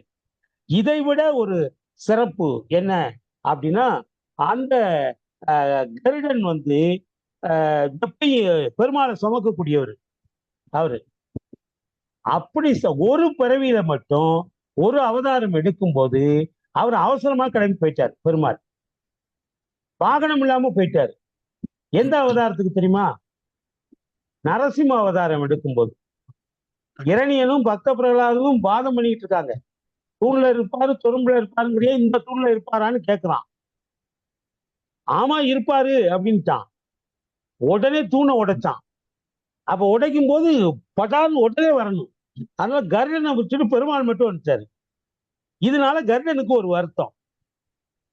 எப்பொழுதும் பெருமாளை சுமக்கக்கூடிய நமக்கு இந்த நரசிம்ம அவதாரத்தை மட்டும், எல்லா அவதாரத்தையும் நம்ம பார்த்தோமே, எல்லா அவதாரத்திலையும் கர்டன் உண்டு, எல்லா அவதாரத்திலையும் நாம பார்த்தோமே, இந்த அவதாரத்தை மட்டும், ஏன்னா நரசிம்ம அவதாரம் மட்டும்தான் உடனே தொடங்கி உடனே முடிஞ்சு போயிருக்கு. அதனாலதான் அதுக்கு யோக நரசிம்மர்னு பேரு. என்ன அந்த யோகம் என்பதுனா, யோகம் என்பதற்கு நீங்க இது நிசப்தமா தியானத்துல இருக்கிறது மட்டும் அர்த்தம் கிடையாது. பாரதி சொன்னாரு, அவர் பகவத்கீதையில் உள்ளதை அப்படி மொழிபெயர்த்து தான் சொல்றாரு. எமக்கு தொழில் கவிதை இமைப்பொழுதும் சோராதிருத்தல் உமைக்கினிய நாதன்தன் அப்படின்னு அந்த பாட்டு எனக்கு முழுமையா ஞாபகத்துக்கு வரல. அதுல அவர் சொல்றாரு, ஊருக்கு உழைத்திடல் யோகம். பாரதியாருடைய வாக்கு, ஊருக்கு உழைத்திடல் யோகம் என்றால் சமூகத்துக்காக நாம் வாழுகிற வாழ்க்கை இருக்கிறதே, அது கூட ஒரு விதத்தில் யோகம்தான். ஏன்னா மற்ற வீடு வாசல் உறவு பட்டம் பதவி பணம் பொருள் அந்தஸ்து ஆடம்பரம் எல்லாத்தையும் விட்டுட்டு எல்லா செயல்களையும் ஒழித்து விட்டு சமூகத்துக்கு உழைக்கின்ற ஒரு செயலை மட்டும் வைத்து கொண்டிருந்தால் அதுவும் ஒரு விதத்தில் யோகம்தான். ஊருக்கு உழைத்திடல் யோகம். அப்ப இவர் நரசிம்மமூர்த்தி அவதாரம். இப்ப ராமனை மாதிரி ராமன் 42 வருஷம் உயிரோட இருந்தார். அதுக்கப்புறம் சரை நதியில இறங்கி அவர் உயிரை அவர் போக்கிக்கிட்டார், அந்த அவதாரம் முடிஞ்சதுனால. ஆனா யோக நரசிம்மர் அப்படி இல்லை. இரண்யகசிபு வதம் பண்றதுக்காக தூண்ல இருந்து வெடிச்சாரு, அவனை மடியில போட்டு குடலை உருவி மாலையா போட்டுட்டாரு, அதோட முடிஞ்சு போச்சு நரசிம்ம அவதாரம். அதுக்கப்புறம் இது அதுவும் ஒரு விதத்திலே யோகம். அதனாலதான் நரசிம்மருக்கு யோக நரசிம்மர்னு பேர். ஏன்னா அவர் ஊரை கொடுமைப்படுத்தி கொண்டிருந்த ஒரு அரக்கனை அழித்தார். அப்ப அவர் ஊருக்கு உழைத்திடல் யோகம் அர்த்தம் செய்யாரு. இந்த கர்டனுக்கு என்ன வருத்தம்னா, இந்த பிறவியை உடனே எடுத்து உடனே முடிச்சுட்டாரு, இந்த பிறவி அவதாரத்தை நம்மால் பார்க்க முடியலன்னு வருத்தப்பட்டாரு. உடனே பெருமாள் கூப்பிட்டாரு, நீ உன்னுடைய வருத்தம் எனக்கு புரியுது, இந்த சம்பவம் எங்க நடந்ததோ அகோபிலம் மடம்னு ஒரு மடம் கேள்விப்பட்டிருப்பீங்க, வைணவ மடம். அகோபிலம் என்கிற இடத்திலே இந்த அவதாரம் நிகழ்ந்தது. அந்த இடத்திலேயே உனக்கு நான் காட்சி கொடுக்கிறேன். யாரு? பெருமாள் கருடாழ்வாருக்கு சொன்னாரு, நீ வருத்தப்பட வேண்டாம், நீ பார்க்காமல் விட்ட அந்த நரசிம்ம அவதாரத்தை அகோபிலம் என்கிற இடத்திலே மீண்டும் நான் காட்டுகிறேன் என்று சொல்லி அங்கதான் யோக நரசிம்மரா போய் உட்கார்ந்தார். இது கருடாழ்வாரை பற்றின ஒரு செய்தி. யோகம் என்பது மற்ற செயல்களை ஒழித்து ஒன்றிலே நிலைப்பது. ஆக தூங்கி கண்டார் சிவலோகமும் தம்முள்ளே. அவர்கள் பருவுடல் தூங்கிக் கொண்டிருக்கிறது, யோக நித்திரையிலே அவர்கள் சிவலோகத்தை காண்கிறார்கள். தூங்கி கண்டார் சிவ யோகமும் தம்முள்ளே. அந்த தூக்கத்திலேயே அவர்கள் அந்த யோக நித்திரையை கன்னியூ பண்ணிட்டு இருக்கிறாங்க, அதுவும் தமக்குள்ளே, வெளியே தெரியாம. தூங்கி கண்டார் சிவ போகமும் தம்முள்ளே. போகம் என்றால் இன்பம், இந்த இடத்துல சிவானுபவம், சிவ அனுபவம், அதுதான் சிவானுபவம் என்று சொல்லுகிறோம். இறை அனுபவம், அந்த இறை அனுபவத்தை தான் இங்க போகம்ங்கிறாங்க. நம்ம உலகியல் வாழ்க்கையில வாழ்ற வாழ்க்கை போக வாழ்க்கை, இன்பங்களை துய்க்கின்ற வாழ்க்கை. ஆனால் சித்தர்கள் இன்பங்களை துய்ப்பதில்லை, அவர்களுக்கு கிடைக்கக்கூடிய அந்த சிவானுபவம் இருக்கிறதே, அதுவே அவர்களுக்கு ஒரு பெரிய போகம். அதையும் தமக்குள்ளே கண்டார்கள். தூங்கி கண்டார் நிலை சொல்வது எவ்வாறு? இதையெல்லாம் நான் சொல்றேன், ஒரு பேரின்பத்தை அவங்க அனுபவிக்கிறாங்க அப்படின்லாம் சொல்றேன். ஆனால் இதை வார்த்தைகளால் அவர்களுடைய நிலையை முழுமையாக விளக்க முடியாது. இப்ப நானே இந்த 2 பாட்டுல சொல்லிட்டு இருக்கிறேன், யோக நித்திரை, எந்த வேலையும் செய்ய மாட்டாங்க, உள்ளுக்குள்ளேயே சிவலோகத்தை அனுபவிப்பாங்க, உள்ளுக்குள்ளேயே சிவ இன்பத்தை அனுபவிப்பாங்க, உள்ளுக்குள்ளேயே அவங்க செயலற்று கிடப்பாங்க, இப்படி எல்லாம் சொல்றோம். ஏதோ தியரிட்டிக்கலா நமக்கு புரிஞ்ச மாதிரி இருக்கே தவிர இதை முழுமையாக அவர்கள் என்ன அனுபவித்தார்கள் என்பதை வார்த்தைகளால் சொல்ல முடியாது. ஒரு வார்த்தைகளால் அதை வெளியே சொல்ல முடியாது. திருமூலரை இன்னொரு இடத்துல சொல்லுவாரு, இன்பங்களிலேயே மிகப்பெரிய போக இன்பம் ஒரு மனைவியோடு அனுபவிக்கிற இன்பம் தான். உலகியல் வாழ்க்கையிலே மனைவியோடு அனுபவிக்கக்கூடிய இன்பம் தான் மிகப்பெரிய இன்பம் இல்லற வாழ்க்கையில. என்ன அந்த இன்பத்தை வெளியே சொல்ல முடியுமா? ஒரு தாய் பொண்ணுக்கு கல்யாணம் பண்ணி வைக்கிறா, ஃபர்ஸ்ட் நைட்டுக்கு புருஷன் பொண்டாட்டி போறாங்க. என்ன அப்பெல்லாம் அது கல்யாணத்துக்கு அப்புறம் தான் நடக்கும்.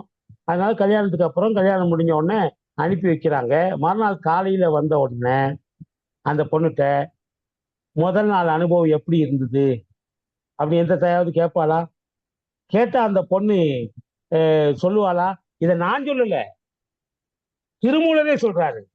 தாய்க்கு தன் மணாளனோடு ஆடிய சுகத்தை காட்டென்றால் காட்டுவது எங்கனம். திருமூலர் பின்னால படிக்க போறோம். இந்த ஒரே நிமிஷம்.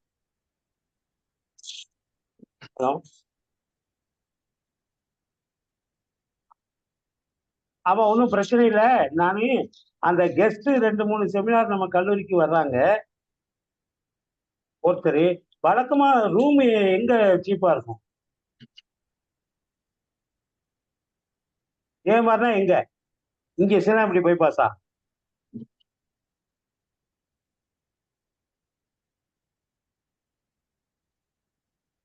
ஆமா,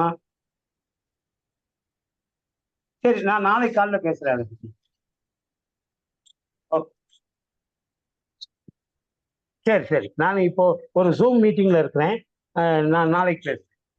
ஓகே ஓகே ஓகே ஓகே. ஒரே நிமிஷம், யோகியம்மா கை வைத்துக்கிட்டே இருக்காங்க. சொல்லுங்கம்மா. என்ன இந்த யோக நித்திரை திருமூலர் எல்லாம் விளங்கப்படுத்துறார். இதுல ஒரு நிலையை அடைந்தவர்களுக்கா அல்லது இப்ப எங்களை மாதிரி ஆக்களுக்கு இந்த 7 உடம்பு இருக்குத்தானே ஐயா எங்களுக்கு? ஆமா, தூள உடம்பு, சூக்கும உடம்பு 7 இருக்குதல்ல. அப்ப எங்களுக்காக இருந்தா அது எந்த தூள உடம்புல எங்களுக்கு அந்த நிலைய எய்தலாமா? இது உங்களுக்காக நமக்காக உள்ளது இல்லை. இது இந்த நிலையை அடைந்தவர்களை பற்றி அவர் சொல்றார். அதத்தான் நான் கேட்க. நீங்க என்ன யோகசுவாமியை நான் சொன்னதுனாலதான் நான் கேட்டேன். யோகசுவாமிகள் யோக நித்திரை அடைஞ்சிருக்கிறார். அதான் கேட்க அடைஞ்சிருக்கிறார். அந்த நிலையை பத்தி சொல்லிட்டு இருக்கிறார். இப்படி எல்லாம் இருந்தா நீங்களும் யோக நித்திரை அடையலாம் அப்படின்னு நமக்கு வழிகாட்டுறார். சரி, அப்ப தூங்கிய தாய்க்கு தன் மணாளனோடு ஆடிய சுகத்தை காட்டு என்றால் காட்டுவது எங்கனம். திருமூலர். அப்ப நீங்க நல்லா கவனிச்சு பாருங்க, அது ஒரு சிற்றின்ப வாழ்க்கை இல்லையா? திருமண வாழ்க்கை என்பது ஒரு சிற்றின்ப வாழ்க்கை. அதிலே மனிதர்கள் பெறுவது, ஆன்மா பெறுவது சின்ன இன்பம், சிற்றின்பம். ஆனால் உலகத்துல அதுதான் தலையாய இன்பம் என்று சொல்லுகிறாங்க. உலகத்திலேயே அதை விட பெரிய இன்பம் இல்லைன்னு சொல்றாங்க. ஆனால் அந்த சிற்றின்பத்துக்கே அந்த சிற்றின்பமே எப்படி இருந்தது என்று வெளியே சொல்ல முடியாத போது பேரின்பத்தை அடைந்தவர்கள் எப்படி அதை வெளியே சொல்ல முடியும்? பேரின்ப நிலையை அடைந்தவர்கள் என்னுடைய அனுபவம் இப்படிதான் இருந்ததுன்னு முழுமையா காட்ட முடியுமா? முடியாது. சிற்றின்பத்தையே உங்களால காட்ட முடியாது. அப்ப பேரின்பம், நீங்கள் பெற்ற பேரின்பத்தை சொல்லுமாறு எங்கனம்? அதான் கேட்கிறார். அவர்கள் தூங்கி கண்டார்கள் சிவலோகத்தை, தூங்கி கண்டார்கள் சிவயோகத்தை, தூங்கி கண்டார்கள் சிவ அனுபவத்தை. ஆனால் அந்த தூங்கி கண்டவர்கள் நிலையை நாம் முழுமையாக சொல்வது எவ்வாறு? சொல்ல முடியாது. ஓரளவுக்கு எனக்கு தெரிந்த விதத்திலே நான் சொல்லிக் கொண்டு போகிறேன்னு அர்த்தம். அதுதான் இதனுடைய பொருள். ரைட். அடுத்தது 130வது பாட்டு. எவ்வாறு காண்பான் அறிவு தனக்கு எல்லை? எவ்வாறு காண்பான் அறிவு தனக்கு எல்லை? அவ்வாறு அருட்செய்வான் ஆதி அரண் தானும். ஒவ்வாத மன்றுள் உமை காண ஆடிடும் செவ்வானில் செய்ய செழுஞ்சுடர் மாணிக்கம். இந்த லாஸ்ட் வரி பாருங்க, ஒரு அழகான ஓமை. மாலை நேரத்திலே வானம் எப்படி இருக்கும்? செவ்வானமாக இருக்கும். சூரியன் மறைகிற நேரத்திலே வானம் செங்குருதி நிறத்திலே மாறும், செவ்வானம். அந்த செவ்வானத்திலே தெளிஞ்சுடராக, அதுவே வானமே சிவப்பு தான், ஆனால் சிவப்பிலே பல வெரைட்டி இருக்குல்ல, அந்த மாணிக்க சிவப்பிலே எது காட்சி தரும் என்றால் சூரியன் காட்சி தரும். மாலை பொழுதில் மேற்றிசையில் மறையும் மாணிக்க பருதி காட்சி தரும் என்று பாரதிதாசன் சொல்றார். மாலை பொழுதினிலே மேற்றிசையில் மறையும் மாணிக்க பருதி காட்சி தரும். மாணிக்கம் என்றால் சிவப்பு. நவரத்தினங்கள் 9ல மாணிக்கம் சிவப்பு. முத்து, பவளம், வைரம், வைடூரியம், மரகதம், மாணிக்கம், புஷ்பராகம், நீலம் அப்படின்னு 9 இருக்குல்ல. அந்த 9ல ஒவ்வொன்றும் ஒவ்வொரு கலர்ல இருக்கும். அதுல மாணிக்கம் என்பது சிவப்பு.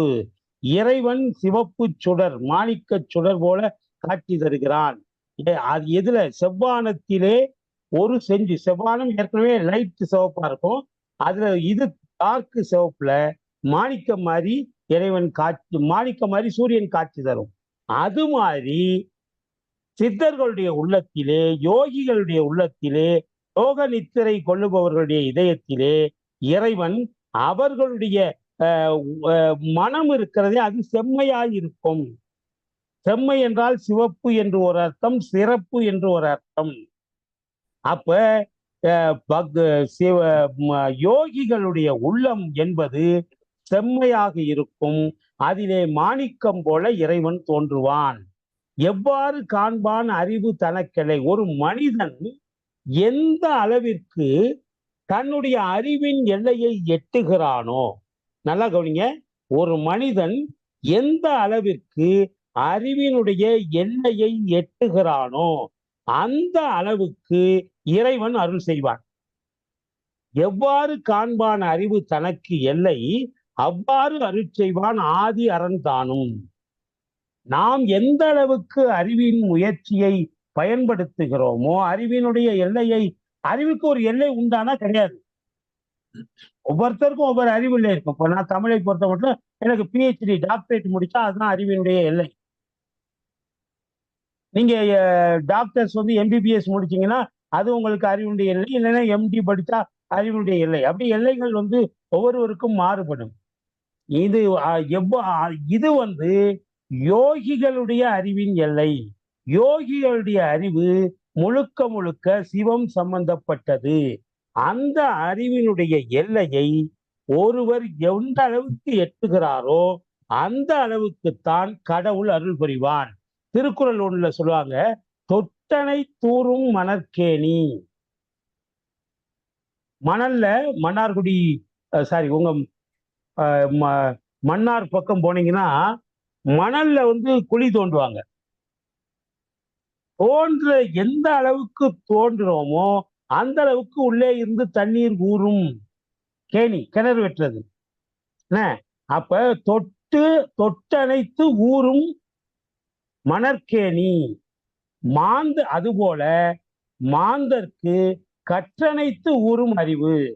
மனிதர்கள் எவ்வளவு கற்கிறார்களோ அவர்களுடைய கற்றதுக்கு ஏற்பத்தான் அவர்களுடைய அறிவு ஊறும்.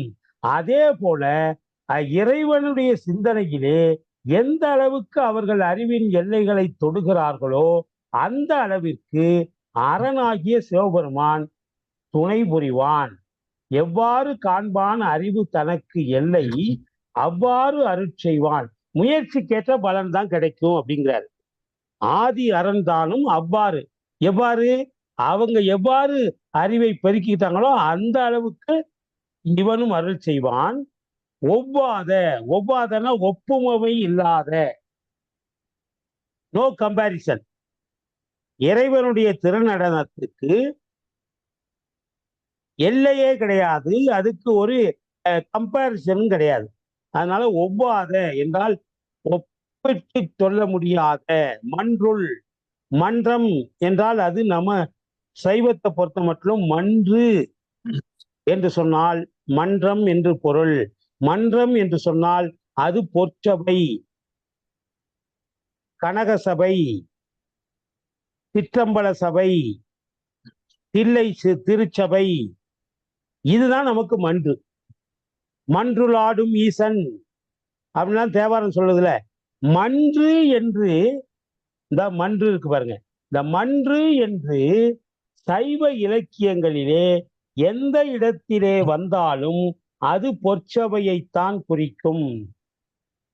பொற்சபையை தான் கனக சபைன்னு சொல்றோம். அது தில்லையிலே இருக்கக்கூடிய திருச்சிற்றம்பலம், அதைத்தான் குறிக்கும். நல்லா ஞாபகம் வச்சுங்க, எந்த இடத்துல மன்று என்று வந்தால் அது பொற்சபையைத்தான் குறிக்கும். அங்கே உமை காண ஆடுகிறான். உமாதேவியார் அருகிலிருந்து பார்த்து கொண்டிருக்கிறாள். அவளுடைய ஆனந்த கூத்தை அவன் ரசித்து கொண்டிருக்கிறார். நீங்க கோயம்புத்தூர் போனவங்களுக்கு தெரியும், அங்க பேரூர் என்று ஒரு தலம் இருக்கு. கோயம்புத்தூர்ல இருந்து 6 கிலோமீட்டர் தூரத்துல பேரூர் என்று ஒரு தலம் இருக்கிறது. அந்த தலத்துக்கு என்ன விசேஷம் தெரியுமா? அங்கேயும் அம்பாள் காண சிவபெருமான் ஆடுகிறார், ஆனந்த தாண்டவம் ஆடுகிறார். அந்த ஆனந்த தாண்டவத்தின் உச்சியிலே அவர் காலிலே இருந்த சிலம்பு வெடித்து அதிலிருந்து ஒரு மாணிக்க பரல் சிதம்பரத்துல போய் விழுந்தான். கோயம்புத்தூர்ல பட்டீஸ்வரர் கோயில், அது பேரூர், திருப்பேரூர், 4 பாடல் பெற்ற ஸ்தலம். அங்கு இறைவன் ஆனந்த கூத்தாடுகிற போது அந்த சிலம்பிலே இருந்து சிதறிய ஒரு மாணிக்கம் சிதம்பரத்திலே போய் விழுந்ததாம். அப்படி மாய கூத்தாடுகிற மன்னன் அவன் உமைக்கான ஆடுகிறான். என்ன, அந்த இறைவன் யோகிகளுடைய உள்ளத்திலே சிவந்த வானத்தில் மாணிக்கம் போல மாணிக்க சுடர் எழுவது போல செம்மையான யோக நித்திரையில் உள்ளவர்கள் இதயத்திலே மாணிக்கக்கல் போன்ற மினுமினுப்புடன் பளபளப்புடன் சிவன் தோன்றுவான். அவர்கள் எவ்வளவுக்கு முயற்சி செய்கிறார்களோ அந்த எல்லைக்கு அவன் உதவி செய்வான்.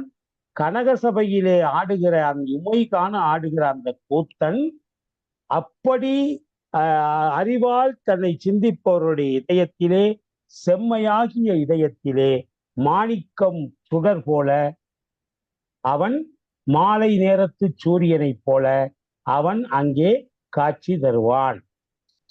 இதான் இந்த இதுக்குள்ளது.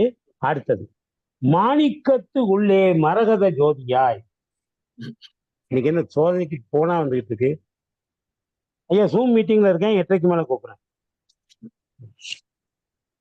மாணிக்கத்துக்குள்ளே மரகத ஜோதியாய். இப்ப ரொம்ப பேருக்கு ஒரு சந்தேகம் இருக்கும், இறைவன் சிவப்பு கலர்னு சொல்லிட்டோம், செந்தழல் மேனி அப்படின்னு பல இடத்துல நம்ம சொல்லிட்டோம். திருவண்ணாமலையிலையும் செந்தியாகத்தான் அவன் உருவம் எடுத்தான். அவன் செந்தழல் மேனி, செந்தழல் நெருப்பு, நெருப்பு என்ன கலர்? சிவப்பு கலர். ஆனால் அம்பாள் என்ன நிறமா இருப்பா அப்படின்னு ஒரு சந்தேகம் வருது. அம்பாள் பச்சை நிறத்திலே தான் இருப்பாள். இத பல கோயில்ல அவங்க அப்படி பண்றது இல்ல. பச்சை நிறம் ஐயா விஷ்ணுவின் அம்பாள் விஷ்ணுவின் தங்கச்சி, 2 பேரும் பச்சை. அதனால அண்ணனும் தங்கச்சியும் ஒரே கலர் வந்துட்டாங்க. அப்படித்தான் இத தெளிவா சொல்றாரு, மரகத ஜோதியாய். மரகத பச்சையோ? மரகத பச்சை. பச்சை மாமலை போல் மேனி பவளவாய் சவலக்கண்ணன் இருக்குல்ல. ஆமா, பச்சை மலை போல் மேனி பவளவாய் கமல செங்கன் அச்சுதார் அமரரேரே ஆயதம் கொழுந்தே இச்சுவை தவிர யான் போய் இந்திர லோகமாலும் அச்சுவை பெரினும் வேண்டேன் அரங்கமான் அகருளானி. 4000 தீவிர பிரபந்தம். என்ன, அப்ப மாணிக்கத்துக்குள்ளே மரகத ஜோதியாய். இதுல பாருங்க, மாணிக்கத்து உள்ள சிவனுக்குள்ளேதான் அம்பாள் அடக்கம். அதனால மாணிக்கத்துக்குள்ளே மரகத ஜோதியாக, மாணிக்கத்துக்குள்ளே மரகத மாடமாக, மாடம்னாலும் கோயில் தான், ஒரு சந்நிதி. இறைவனுடைய மாணிக்கம் போன்ற இறைவனுக்கு உள்ளே மரகத மாடமாக, மரகத ஜோதியாக ஆணி பொன் மன்றில். ஆணி பொன் என்றால் அழகான, ஆணினா அழகான, 3 சொல்லி நீ, ஆணி என்பதுல தான் அணிகலன் என்று வந்தது. ஆணி 2 சொல்லி நீ இல்ல, இது 3 சொல்லி நீ. ஆணி பொன் என்றால் ஆராய்ந்து தேர்ந்தெடுக்கப்பட்ட ஹை குவாலிட்டி 24 கேரட்னு சொல்றாங்களே, அது மாதிரி பொன். மன்றில், திரும்ப மன்று வந்துருச்சா, சிதம்பரம்.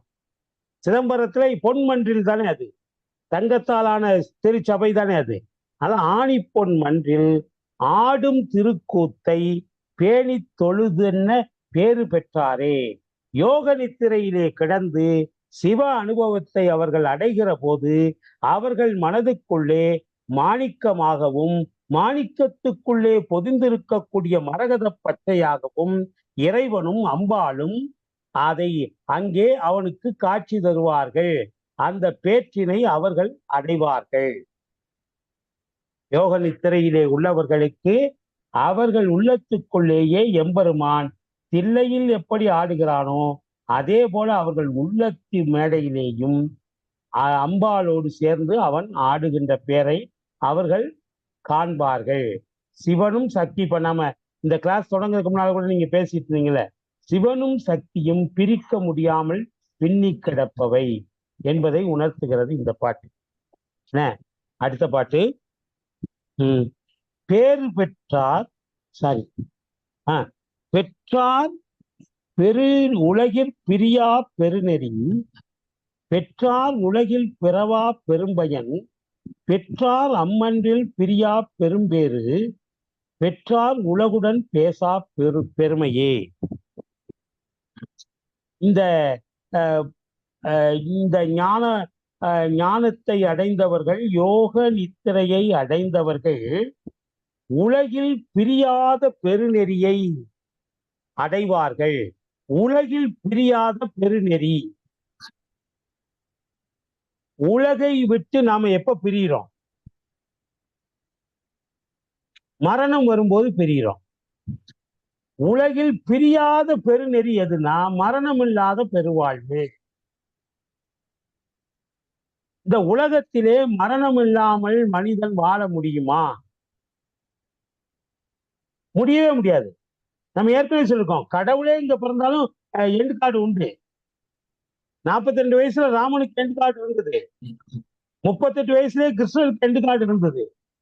என்ன, கடவுளாக இருந்தாலுமே மண்ணுக்கு வந்து விட்டால் மரணம் நிச்சயம். ஆனால் மரணமில்லா பெருவாழ்வு என்பதற்கு என்ன அர்த்தம்? வள்ளல் பெருமான் சொல்றாரு அங்க வடலூர்ல இருந்துகிட்டு, என்ன, நினைந்து நினைந்து உணர்ந்து உணர்ந்து நெகிழ்ந்து நெகிழ்ந்து அன்பே நிறைந்து நிறைந்து ஊட்டலும் கண்ணீர் அதனால் உடம்பு நனைந்து நனைந்து அருளமுதே நன்னிதியே ஞான நடத்தரசே என்னுரிமை நாயகனே என வணைந்து வணைந்து ஏத்துதும் நாம் பம்மின் உலகியலீர் மரணமிலா பெருவாழ்வு வாழ்ந்திடலாம் கண்டீர். அவனே பக்கத்துல சில பேர் சும்மா சாமி கப்சா விடுறாரு, கதை விடுறாரு அப்படின்னு எவனோ சொல்லியிருக்கான். அதனாலதான் அடுத்த வரி போட்டாரு, உடைந்துரையேன் பொய் புகழேன். நான் கட்டுக்கதை சொல்லல, நான் பொய்யும் சொல்லல, சத்தியம் நான் செய்கின்றேன், சத்தியமா சொல்றேன்.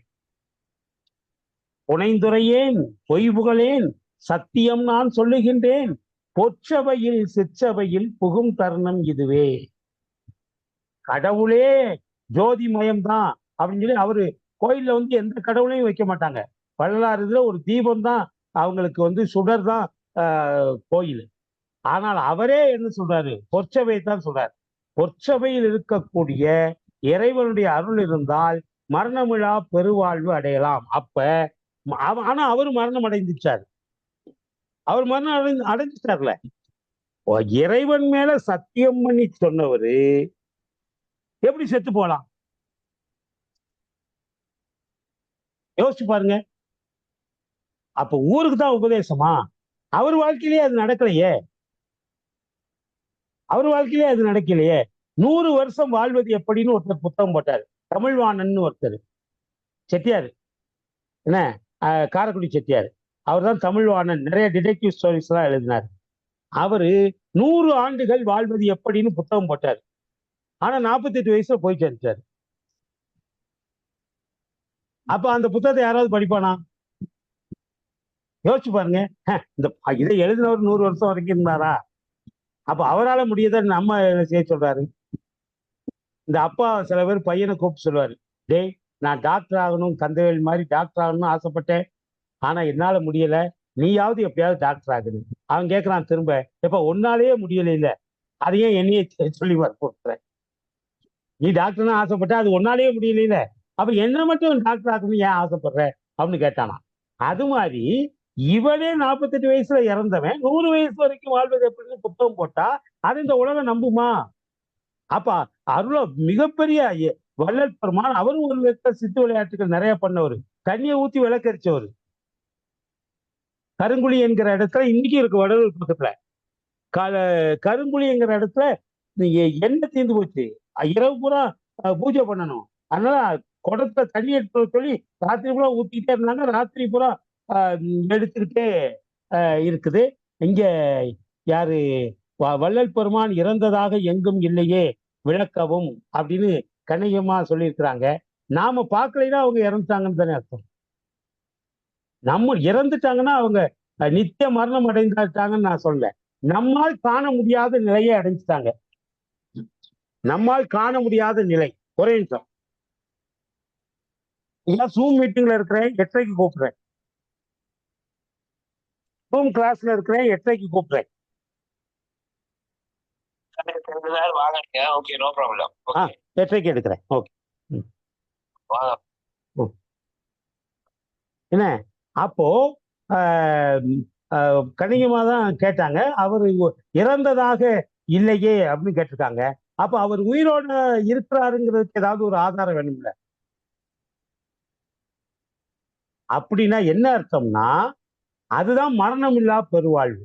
அது என்னன்னா, உலகத்திலே பிறந்தால் மரணம் கண்டிப்பா உண்டு, அது வள்ளல் பெருமானுக்கும் தெரியும். மண்ணிலே பிறந்தவர்களுக்கு மரணம் நிச்சயம். அதுக்கு நான் ராமனையும் கண்ணனையுமே நான் உதாரணமா சொல்லிட்டேன். என்ன இப்ப திரும்பியும் அவங்க கேட்கிறாங்க மரணம் இல்லா பெருவாழ்வு, அதுதான் இப்போ எக்ஸ்பிளைன் பண்ணிட்டு இருக்கிறேன். மரணம் இல்லாமல் வாழக்கூடியது என்பது இந்த உலகத்துல நடக்காது. இப்ப சூரியன் சந்திரன் அழியல, அன்று வந்ததும் அதே நிலா, இன்று வந்ததும் இதே நிலாங்கிறோம்ல. அது ஏன்னா அது மண்ணுக்கு வரல. ஒருவேளை சூரியனோ சந்திரனோ மண்ணுக்கு வந்திருந்தால் அதுவும் அழிஞ்சிருக்கும். மண்ணுக்கு வந்த எல்லா இந்த மண்ணுக்கே உள்ள மகத்துவம் அதுதான். நெருநல் வள்ளுவர் பொய் சொல்ல மாட்டார்ல, நேற்றைக்கு இருந்தவன் இன்றைக்கு இல்லை என்ற பெருமையை உடையது உலகு. அது என்ன பெருமை அப்படின்னா, எல்லாவற்றையும் தனக்குள்ளே கபலீகரம் செய்து முடித்துக் கொள்ளுகிற ஆற்றல் மண்ணுக்கு தான் உண்டு. அப்ப இந்த மரணமில்லா பெருவாழ்வுன்னு வள்ளல் பெருமான் சொல்றதுல உள்ள சூட்சுமம் என்னவென்று சொன்னால், அவர் பொய் சொல்லல, பொய் சொல்லக்கூடியவர் கிடையாது. அவர் அதோட சிதம்பரத்து மேல சத்தியம் பண்ணி சொல்லியிருக்கிறாரு, அது பொய் இல்லை. அதுக்கு என்ன அர்த்தம்னா, மனிதர்கள் மட்டுமல்ல, இந்த மண்ணிலே பிறந்தால் மரணம் உண்டு, மண்ணிலே பிறக்காமல் இருந்தால் மரணம் வருமா? மண்ணிலே இனிமேல் நான் பிறக்கவே இல்லை, அந்த ஒரு நிலையை நான் அடைஞ்சிட்டேன். அப்படி அடைந்தால் எனக்கு மரணம் உண்டா? கிடையாது. அதைத்தான் நம்முடைய அருளாளர்கள் அதைக்கிழமை அதைத்தான் கேட்டாங்க, பிறவாமை வேண்டும். அது பிறவாமை வேண்டும்னு கேட்டாங்கல்ல, அதுதான் மரணம் இல்லா பெருவாழ்வு. மீண்டும் நான் பிறக்க கூடாது. அப்படி இருந்தால் எனக்கு மரணமே கிடையாது. இல்ல, அந்த மீண்டும் பிறவாமை வேண்டும், மீண்டும் பிறப்புண்டேல் உன்னை என்றும் மறவாமை வேண்டும்னு கேட்டார். இந்த பிறவியில நான் உன்னை வேணுங்கிற அளவு தொழுதுட்டேன், அதனால எனக்கு பிறவாமை என்கிற வரத்தை கொடு. ஒருவேளை இன்னும் என்னுடைய வினை பாக்கி இருக்கு அப்படின்னா, இன்னும் இதுல பாக்கி இருக்கு அப்படின்னா, அடுத்த ஒரு பிறவியை அதை அனுபவிக்க பிறந்தான் ஆகணும். அப்படி பிறந்தா அதுலயும் உன்னைய கும்பிடுற வரத்தை கொடு. அப்ப அந்த கொஞ்சம் நெஞ்ச பாவத்தையும் தீர்த்துட்டு அதுக்கப்புறம் முழுசா வந்துட்டு வந்துடலாம்ல அப்படின்னு. இப்ப கண்ணியமா திரும்ப ஒரு இது அனுப்பிடுவாங்க, அவர் ஜோதியில் கலந்ததாக கேள்வி அப்படின்னு. ஆமா, ஞானசம்பந்தர் ஜோதியில தான் கலந்தாரு. அவர் கல்யாணத்துக்கு வந்து அத்தனை பேரும் ஜோதியில தான் கலந்துட்டாங்க. இந்த உலக வாழ்க்கையை விட்டு விட்டாலே அதுக்கு பேர் மரணம் தான். அவர் மரணமில்லா ஜோதியில கலந்துட்டு நிறைய பேர் ஜோதியில கலந்துக்கிறாங்க. இவர் ஜோதியில கலந்தாரு. பட்டினத்தடிகள் இருக்கிறார்ல, அவர் மண்ணுக்குள்ளேயே அப்படியே மூடி வச்சாங்க. கொஞ்ச நேரம் கழிச்சு திறந்து பார்த்தா மண்ணுல ஒண்ணுமே இல்லை, அப்படியே இதாயிட்டாரு. என்ன அந்த இவருக்கு பட்டினத்தாரு பெரிய கணவந்தரா இருந்தவர் தானே. அவருக்கு மருதப்பண்ணு ஒரு பையன் பிறந்தான்ல, அந்த பையன் ஒரு ரூமுக்குள்ள போய் கதவை போட்டிக்கிட்டான். மறுநாள் இவங்க திறந்து பார்க்கறாங்க, ரூம்ல இருந்து எங்கேயும் வெளியே போக வாய்ப்பே இல்லை. ஆனா மருதப்பன் இல்லை, சிவபெருமான் தான் மருதப்பனா வந்தாரு. அங்க பூத உடல் இல்லை, காணாம போயிடுச்சு. ஆனால் அதுக்கு மேல ஒரு பெட்டி, அதுக்குள்ள ஒரு ஓலை இருந்தது. அதுல என்ன எழுந்தது? காதற்ற ஊசியும் வாராதுகான் கடைவழிக்கே. ஆக ஒன்றை தெளிவாக தெரிந்து கொள்ள வேண்டும், மண்ணுலகம் என்று வந்துவிட்டால் மரணம் என்பது நிச்சயம். அது கடவுளாக இருந்தாலும் சரி. நீங்க வள்ளல் பெருமானை பத்தி சொல்றீங்க, கண்ணகியம்மா கடவுளா இருந்தாலும் அவர்களுக்கு அவங்க எதுலயோ கலந்துடுறாங்க. நீங்க அப்படி பாத்தீங்கன்னா யாருக்குமே மரணம் கிடையாது. என்னுடைய ஆன்மாவுக்கு ஏதாவது மரணம் உண்டா? இறைவன் கொடுத்து விட்ட இந்த சட்டை தானே அழியும், ஆன்மாவுக்கு அழிவே கிடையாது. அப்ப யாருக்குமே மரணம் கிடையாது. நான் ஏதோ ஒண்ணு ஐக்கியமாயிடுறேன். இப்ப என்னையும் எரிச்சாங்கன்னா நெருப்போட நானும் ஐக்கியமாயிடுறேன். அப்ப ஆன்மா ஐக்கியமாறுது இல்ல, உடல் மட்டும் ஐக்கியமாகுது. எல்லாருக்கும் மரணம் இருக்கு ஐயா, பிறப்பில்லைன்னு சொல்லுவாங்க. பிறப்பற்ற நிலையைத்தான் வள்ளல் பெருமான் மரணமிழா பெருவாழ்வு, இறைவனை சிதம்பரம் நடராஜரை நித்தனித்தம் தொழுதால் உங்களுக்கு இனிமேல் பிறப்பு இல்லாத ஒரு பெருநிலையை இறைவன் தருவார். அப்படி பிறப்பு இல்லை என்று சொன்னால் உங்களுக்கு மரணம் கிடையாது. அதுதான் மரணம் இல்லாத வாழ்வு. அதைத்தான் காரைக்காலமையார் கேட்டாங்க. நம்முடைய ஏன் திருவாசகமே புல்லா பிறந்தேன் புழுவா பிறந்தேன் அப்படின்னா எல்லாம் பறந்து மாறிக்கிட்டே இருக்கிறேன்னு சொல்றாரு. புல்லாகி பூடாய் புழுவாய் மரமாகி பல்விருகமாகி பறவையாய் பாம்பாய் கல்லாய் மனிதராய் பேயாய் கணங்களாய் வல்லசுரராகி முனிவராய் தேவராய் செல்லா நின்ற இத்தாவர சங்கமத்துள் எல்லா பிறப்பும் பிறந்து இழைத்தேன். அப்படின்னா என்ன அர்த்தம்? எத்தனையோ பிறவி பிறந்து இழைச்சிட்டேன், எனக்கு ஒரு மரணம் இல்லாத பெருவாழ்வை தரமாட்டாயா? இன்னொரு பிறவி எடுக்கணுமா? அது அருணகிரி பெருமான் சொன்னாரு, எழுகடல் மணலினும் அதிகம் எனது இடர் பிறவி அவதாரம். கடல்ல போய் கடற்கிற மண்ணு போய் நீங்க எண்ணுனீங்கன்னா ஒவ்வொருத்தவங்களா என்ன முடியுமா? என்ன முடியாது. ஆனால் எழுகடல் மணலிலும் அதிகம் எனது இடர் பிறவி அவதாரம். நான் இந்த உலகத்திலே எத்தனை பிறவிகள் பிறந்திருக்கிறேன்னு எண்ணி பார்த்தா அது கடல் மண்ணை விட அதிகம். நல்லா நினைச்சுங்க, ஒரு பிறவி முடிந்தால்தான் அல்லது ஒரு பிறவி அழிந்தால்தான் அடுத்த பிறவி பிறக்க முடியும். ஒரே நேரத்துல டூயல் பிறவி பண்ண முடியாது. டியூயல் ரோல் பண்றதுக்கு நாம சினிமா நடிகர்கள் கிடையாது. ஆக மரணமில்லா பெருவாழ்வு என்பதனுடைய உண்மையான பொருள் என்னவென்றால் மீண்டும் பிறக்காமல் இருப்பது, பிறவாமை. அதை எல்லாரும் கேட்டாங்க, இவரும் கேட்டார், வள்ளல் பெருமானும் கேட்டார். அதான் கணையமா, வேற எதுவும் டவுட் இருக்கா? அண்ணா வணக்கம். நான் கேட்கல, நீங்க கிளாஸ் நான் ஒண்ணு சொல்லாம இருந்தேன். நான் கேட்கல டவுட். ராமர் மாதிரி செய்திருவேன். அதாவது அவங்களுடைய இப்ப ஞானிகள் இப்ப யோக சுவாமிகள் போயிட்டாருன்னா என்ன அர்த்தம்னா, இந்த மண்ணுக்கு நாம் செய்ய வந்த கடமைகளை பூர்ணமாக செய்து விட்டோம், இனிமேல் இந்த பிறவி தேவையில்லை என்று நினைத்தால் அவர்களுடைய ஆன்மா அவர்களை கேட்காமல் போகாது, அவங்க வெள்ளி கொடுத்தால் தான் போகும். அதனாலதான் என்ன, அவர்களுக்கு கபால மோட்சம், மேல தலை, அது வழியாத்தான் போகும் அவங்களுடைய ஆன்மா. அதனால ஞானிகளுக்கு இந்த குண்டலினி சக்தி அவ்வளவு கஷ்டப்பட்டு இங்க வரைக்கும் ஏற்றுனா எதுக்கே அந்த தேவையில்லாத முயற்சினா இதுதான் காரணம்.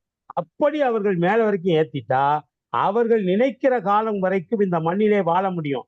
அது 100. இப்போ திருமூலர் 3000 வருஷம் இருந்தார்ல, எப்படி இருந்தாரு? தான் வந்த பணி இன்னும் முடியல, என்னை நன்றாய் இறைவன் படைத்தலும் தன்னை நன்றாய் தமிழ் செய்யுமாறு. அவனுடைய ஆகமங்களை தமிழ் செய்வதற்காக இறைவன் என்னை படைத்தான். ஆனால் அந்த பணி இன்னும் முடியல. அதனால மரணமே 3000 நான் எப்ப இந்த பணியை முடிக்கிறனோ அதுக்கப்புறம் தான் எனக்கு மரணம் வரணும்னாரு. 3000 வருஷம் இருந்தாரு. அவருடைய பணி முடிந்தது. முடிந்த உடனே இறைவனிடம் போயிட்டார். எவன் வந்து கொண்டு போல, எவன் வந்து கொண்டு போல. இவங்களே அவங்களுடைய ஆன்மாவை எவனிடம் ஒப்படைத்து விட்டார்கள். இவங்க ஒரு சில நாயன்மார்கள் என்ன சொல்றாங்க, அவங்களாம் பூத உடலோடையே அங்க இதுல வந்து போயிட்டாங்களே. பூத உடலோடு அப்படின்னா எனக்கு தெரிந்து நாயன்மார்களிலே பூத உடலோடு மேலே போனவர்கள் 2 பேர் தான். சுந்தரரும் சேரமான் பெருமாள் நாயனாரும் தான் பூத உடலோடு. பூத உடல்னா இந்த மனித உடல். இந்த மனித உடலோடு அவர் வெள்ளை குதிரையில போனாரு, வெள்ளை யானையில போனாரு, இவர் வெள்ளை குதிரையில போனாரு. இவர்கள் 2 பேர் மட்டும்தான் சைவ வரலாற்றிலேயே பூத உடலோடு அவர்கள் எடுத்த பிறவி. பூத உடல்னா அவர்கள் எடுத்திருக்கக்கூடிய பிறவி உடம்பு.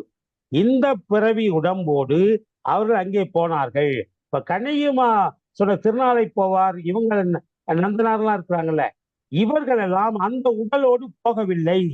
எப்படி வள்ளல் பெருமான் ஜோதியிலே கலந்தாரோ, எப்படி ஞானசம்பந்த பெருமான் ஜோதியிலே கலந்தாரோ, அதுபோல மற்ற நாயன்மார்கள் எல்லாம் அதிலே போய் கலந்து அந்த ஜோதியிலே ஐக்கியமாகி அவர்களுடைய பரு உடலை அழித்துக் கொண்டார்கள். அவர்களுடைய பரு உடலை அழித்துக் கொண்டார்கள். அவர்களுடைய ஆன்மா மட்டும்தான் இறைவனை நோக்கி போனது. ஆனால் சுந்தரமூர்த்தி சுவாமிகளுக்கும் சேரமான் பெருமாள் நாயனாருக்கும் தான் எக்ஸப்ஷன். அவர்கள் 2 பேர் தான் பூத உடலோடு அங்கே சென்றார்கள். கணிகமா இப்ப மியூட் பண்ணிட்டேன் அப்படின்னு போட்டிருக்காங்க. எதுக்குன்னு தெரியல. கோபத்துல மியூட் பண்ணிட்டாங்களா? ஏன்னா நம்ம என்ன கேட்டாலும் இவர் எனக்கு முடக்கா பதில் சொல்றாரு. இல்ல ஐயா, இவர் முத்துக்குமார் அவர் தான் கேள்வி கேட்கிறாரு. அவர் பேசணும். இல்ல இல்ல, அந்த முத்துக்குமார் அந்த போன்ல இருக்கிறது கண்ணிகம்மா, காரைக்குடி கண்ணிகம்மா.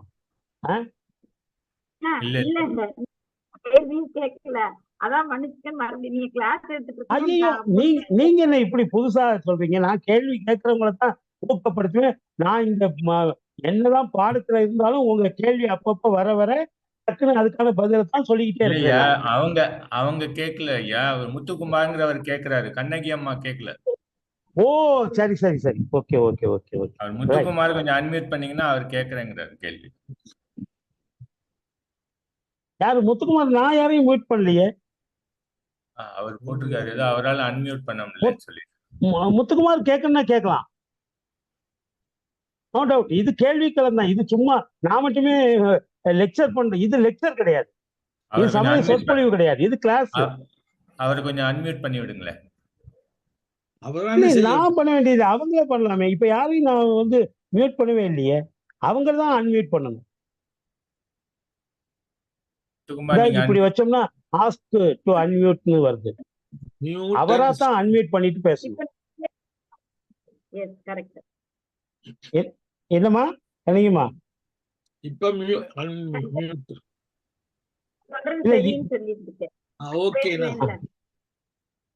Okay okay.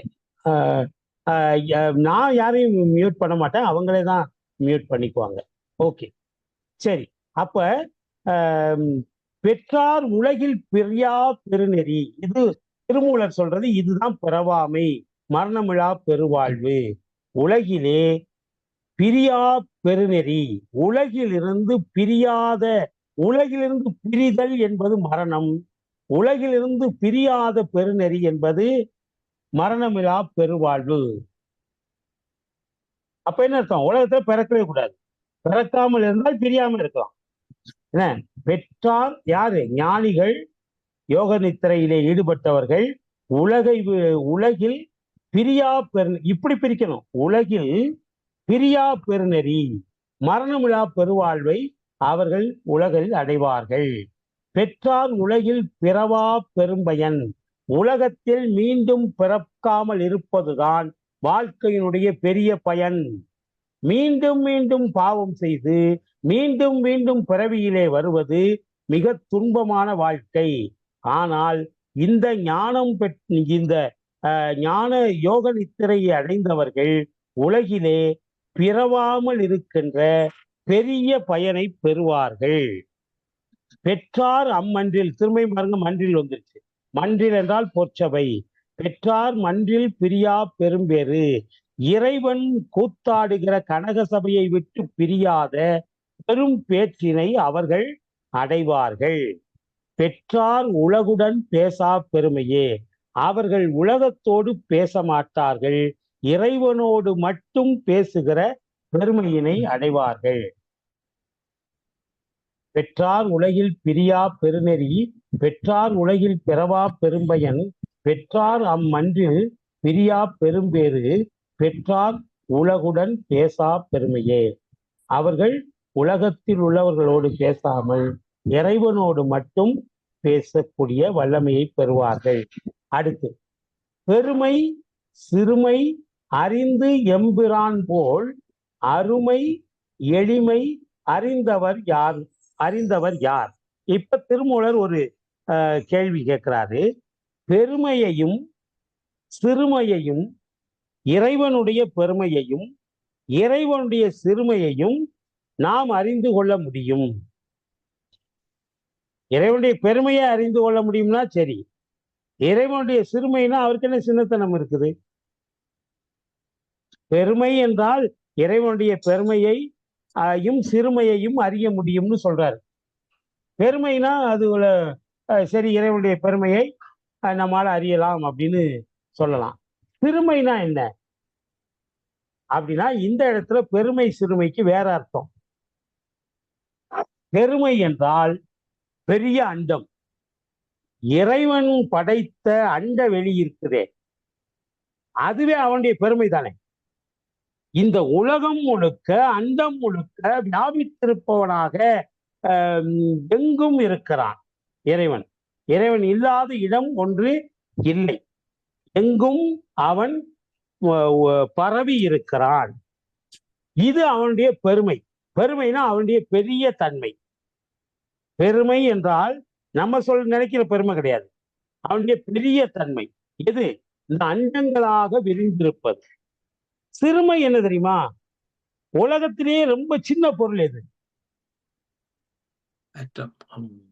கணியுமா?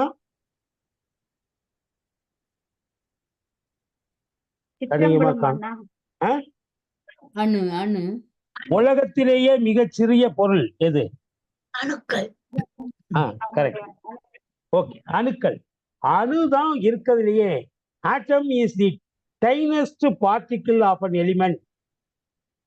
அணு என்பது மேலும் பகுக்க முடியாத ஒரு மூலகத்தினுடைய கடைசி துகள். ஒரு இரும்பையோ எதையோ கண்ணாடியோ எடுக்கிறோம், உடைச்சுக்கிட்டே இருக்கிறோம், நல்ல மைக்ரோஸ்கோப் வச்சும் உடைக்கிறோம். இனிமேல் உடைக்க முடியாது, எந்த சக்தி வாய்ந்த மைக்ரோஸ்கோப்னாலையும் கூட உடைக்க முடியாது என்ற நிலையிலே உள்ள ஒரு பொருள் இருக்கும்ல, அது கண்ணுக்கு தெரியாது, கட்புலனுக்கு புலனாகாது, மைக்ரோஸ்கோப் நுண்ணோக்கிகளால் தான் கண்டுபிடிக்க முடியும். அந்த மேலும் உடைக்க முடியாத அந்த துகளைத்தான் அணு என்று சொன்னார்கள். அதை ஒரு காலத்திலே உடைக்க முடியாது, அதுதான் கடைசி. அதுக்கப்புறம் எதுவும் கிடையாது, உடைக்க முடியாதுன்னு நினைச்சாங்க. ஆனா ஆல்பர்ட் ஐன்ஸ்டீன் தான் இல்லை, அதையும் உடைக்க முடியும். உடைத்தால் ஒவ்வொரு பொருளுக்கும் அணு உண்டு.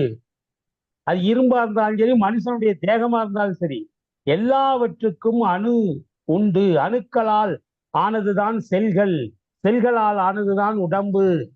அதே மாதிரி இரும்பு பொருள்கள் எல்லாத்துக்கும் கடைசி துகள் அணு. அதை உடைக்க முடியாது என்று உலகம் நம்பிக்கொண்டிருந்தது. 18ஆம் நூற்றாண்டு ஆல்பர்ட் ஐன்ஸ்டீன் E=mc² என்ற ஃபார்முலாவை, ரிலேட்டிவிட்டி தியரி, சார்பியல் கோட்பாடு, அதன் மூலமாக ஒன்றை நிரூபித்தார். இல்லை, அணுவையும் பிளக்க முடியும். அணு is not the tiniest particle of an element. அதுக்குள்ளேயே 3 எலிமெண்ட் இருக்குன்னாரு.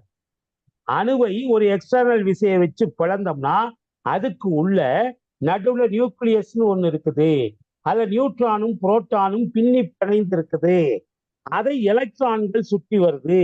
ஒவ்வொரு பொருளுக்கும் வித்தியாசமான எண்ணிக்கை அந்த எலக்ட்ரான்கள். இப்ப இரும்புனா ஒரு 12 எலக்ட்ரான் சுற்றி வருது உதாரணத்துக்கு. அதே தாமிரம் அப்படின்னா ஒரு 15 எலக்ட்ரான் உள்ள சுற்றி வருது. அப்படின்னா எத்தனை எலக்ட்ரான்கள் சுத்தி வருகிறதோ அதுதான் அந்த அணுவினுடைய அணு எண், அட்டாமிக் நம்பர். ஒவ்வொரு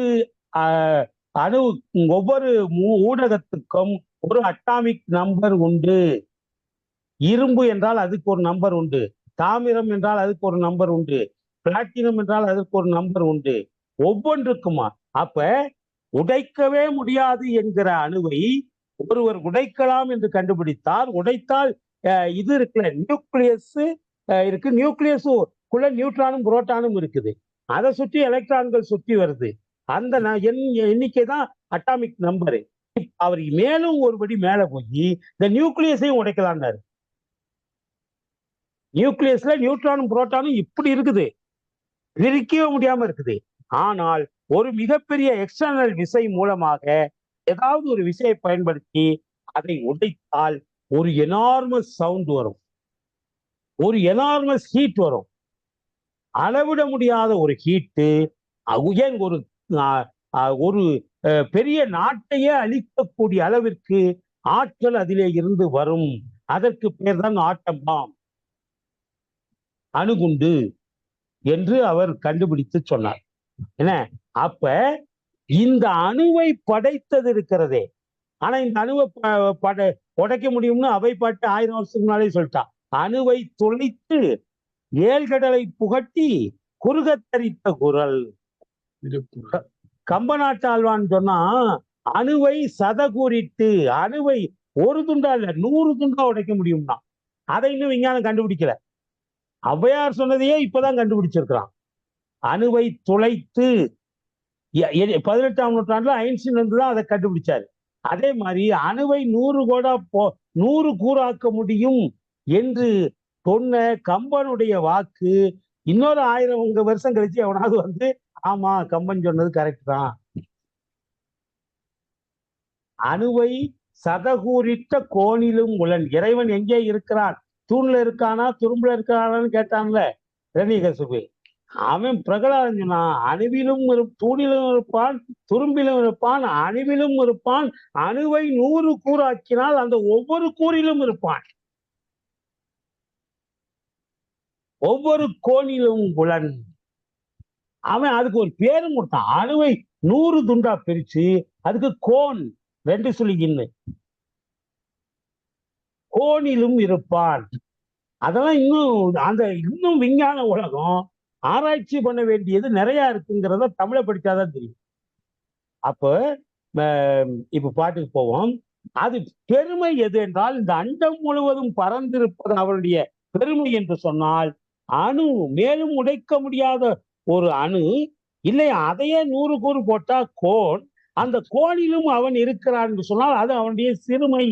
சிறுமைனா சின்னத்தனம் இல்லை, அவனுடைய ஆற்றல் உலகளாவிய அளவு பெருமை அடைந்தது. அதே போல அணுவுக்குள்ளேயும் இயக்குகிறது. நீங்க யோசிச்சு பாருங்க, ஒரு மேலும் உடைக்க முடியாத அணுவை உடைச்சு பார்த்தா அதுக்குள்ள எலக்ட்ரான் சுத்திக்கிட்டு இருக்குது. அதை யார் இயக்குவது? நீங்க அணுவுக்குள்ள அது இருக்கதே விஞ்ஞான உலகத்துக்கு தெரியாது.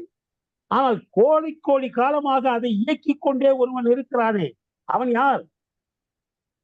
அவன்தான் இறைவன். ஆக அண்டம் பூராவும் இருப்பது அவனுடைய பெருமை, அணுவுக்குள்ளேயும் இருக்கிறானே அது அவனுடைய சிறுமை.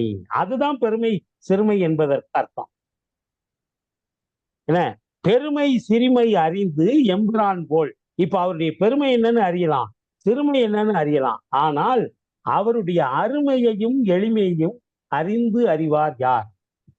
அவருடைய அருமையை அவருடைய எளிமையை அறிந்து அறிவார் யார்? நம்ம இப்ப சொல்றோம் அவருடைய அருமை இது, அவருடைய எளிமை இது அப்படின்னு சொல்லி, டேரோட்டியா வந்தாரு எவ்வளவு எளிமை பார்த்தீங்களா, மானிடனா வந்தாரு எவ்வளவு எளிமை பார்த்தீங்களா சொல்றோம்.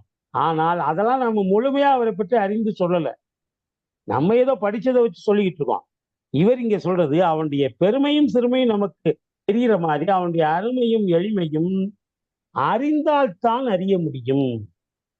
அறிவு கண் கொண்டு ஆய்வு செய்து பல நாட்கள் அதிலேயே செலவழித்தால் அதை நீங்கள் அப்படி அறிந்தால்தான் நமக்கு அதை உணர முடியுமே தவிர அது அவ்வளவு எளிமையான செயல் அல்ல.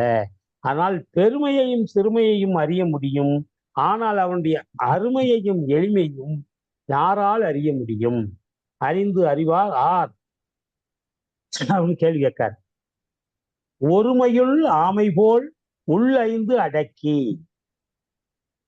வள்ளுவர் ஒரு குறள் சொன்னாரு, இதே வரிய வச்சு சொன்னாரு. ஒருமையுள் ஆமை போல் ஐந்தடக்கல் ஆற்றின், ஒருமையுள் ஆமை போல் அப்படின்னு இந்த வரி வருதுல, இது அப்படியே திருவள்ளுவர் தான் மூத்தவர். சாரி, இவர் தான் மூத்தவர், திருவள்ளுவருக்கு முன்னால இருந்தவர். திருவள்ளுவர் இதை கையாள்றாரு. ஒருமையுள் ஆமை போல் ஐந்தடக்கல் ஆற்றின் எழுமையும் ஏமாப்பு உடைத்து. என்ன பொருள்னா, ஆமை உதாரணமா சொல்றாரு திருவள்ளுவர். ஆமை மாதிரி இவரும் அதைத்தான் உதாரணமா சொல்றாரு.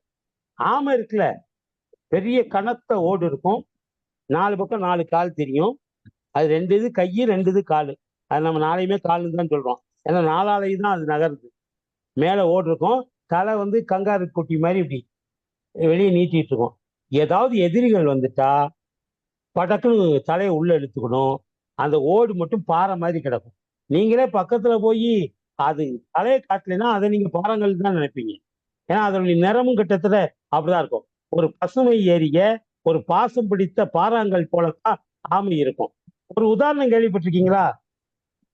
ஆமை புகுந்த வீடும் அமீனா புகுந்த வீடும் உருப்படாதும்பாங்க. நீங்க ஆமை ஒரு சாதாரண ஒரு எளிய விலங்கு, அது எப்படியா ஒரு மனுஷனுடைய வாழ்க்கையை மாத்தி போட முடியும்? யோசிச்சு பாருங்க. ஆமை அதுவே அதனுடைய வாழ்க்கைக்கு பயந்து போய் ஓட்டுக்குள்ளேயே ஒடுங்கி கிடக்குது. எனக்கு தெரிஞ்ச ஒரு பையன், பொது கவிஞன், பிரபாகரன் ஒரு பேரு, அவன் எழுதினான், அரசியல்வாதியும் ஆமையும் ஒன்றுதான், அரசியல்வாதியும் ஆமையும் ஒன்றுதான், இரண்டுமே ஓட்டுக்குள் தான் உயிர் வாழுகின்றன. ஆமை களவு செய்யற இல்லையா? ஆனா ஆமை ஒன்றியோ மோசமாயிட்டான். எவரும் ஒருபடை ஒப்புமைதான். என்ன, இத ஒரு ஓமைக்காக சொல்றோம், எல்லாமே பொருந்தி இருக்காது. சரி, இப்போ இந்த ஆமை இதை ஒடுக்கிட்டு அப்படியே கிடக்கும். அதே மாதிரி அதுக்கு 5 கால் உண்டுங்கிறாங்க. அந்த வாழையும் சேர்த்து 5 கால் உண்டுங்கிறாங்க ஆமைக்கு. அப்படியே உள்ள ஒடுக்கிக்கிடும். ஒடுக்கிட்டு வெளியே எந்த பார்ட்டும் தெரியாது, ஓடு மட்டும்தான் கிடக்கும், அப்படி பாறை மாதிரி. ஆமை புகுந்த வீடு ஏன் உருப்படாதுன்னு சொல்றாங்க தெரியுமா? அதுக்கு வேற அர்த்தம் அந்த பழமொழிக்கு. ஆமை மெதுவா நடக்கும், அது உங்களுக்கு தெரியும். மெதுவா அப்படியே ஊர்ந்து ஊர்ந்து போகும். ஒரு இடத்துல இன்னொரு இடத்துக்கு போவே 1 மணி நேரம் 2 மணி நேரம் ஆகும். அது வாசல்ல இருந்து வீட்டுக்குள்ள வரணும்னா பல மணி நேரம் ஆகும். பல மணி நேரம் ஆமை வீட்டுக்குள்ளே நுழைவதே தெரியாத அளவுக்கு சோம்பேறிகள் அந்த வீட்டிலே இருந்தால் அந்த வீடு எப்படி உருப்படும்? அதனாலதான் ஆமை புகுந்த வீடு உருப்படாதுங்கிறதுக்கு அர்த்தம் தான். ஆமை ஒரு வீட்டுக்குள்ளே வருவதற்கு பல மணி நேரம் ஆகும். அப்படி வருவதை கூட தெரிந்து கொள்ளாத சோம்பேறிகள் ஒரு வீட்டிலே இருந்தால் அந்த வீடு எப்படி உருப்படும்? அதனால ஆமை புகுந்த வீடு உருப்படும். ஆனால் பொறாமை, இல்லாமை, இயலாமை, முயலாமை, இந்த ஆமையெல்லாம் புகுந்தா அந்த வீடு உருப்படாது. அதை டினோட் பண்றதுக்காகத்தான் ஆமை புகுந்த வீடு உருப்படாதுன்னு சொல்றாங்க. ரைட். இப்ப திருவள்ளுவர் என்ன சொல்றாரு? 5 கைகள், கால்கள், வால் எல்லாம் சேர்ந்து 5. அந்த 5ஐயும் ஓட்டுக்குள்ளே எப்படி ஆமை அடக்கி கொள்ளுகிறதோ அதே போல 5 தன்னுடைய இதயத்துக்குள்ளே அல்லது தன்னுடைய கட்டுப்பாட்டுக்குள்ளே அடக்கி கொண்டவன் இருக்கிறானே, அவன் 7 பிறவியிலும் சிறந்த காவல் உள்ளவனாக இருப்பான். ஏமம் என்றால் காவல். காவல் என்ன? அவனை யாராலும் அழிக்க முடியாது. தன்னுடைய புலன்களை, அதனாலதான் இன்னொரு பாட்டுல சொல்றாரு, புலன்களை வென்றாந்தன் வீரமே வீரம். ஒரு மனிதனுடைய வீரம் போர்க்களத்துல போய் 1000 பேரை கொல்றது இல்லை. தன்னிடம் இருக்கக்கூடிய 5 புலன்களையும் அடக்குதல். ஒருமையுள் ஆமை போல் 5 அடக்கல் ஆற்றின் எழுமையும் ஏமாப்புடைத்து 7 பிறவிக்கும் அது உங்களுக்கு பெரிய பாதுகாப்பு.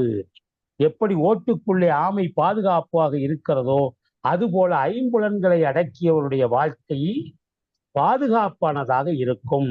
அதைத்தான் இவர் இந்த பாட்டுல சொல்றாரு. ஒருமையுள் ஆமை போல் உள் 5 அடக்கி. ஆமையை போல நம்முடைய புலன்களை எல்லாம் 5 புலன்களையும் அடக்கி இருமையும் கேட்டிருந்தார் குறையற்றே. பெருமை சிறுமை இரண்டையும் குற்றமின்றி உணர முடியும்.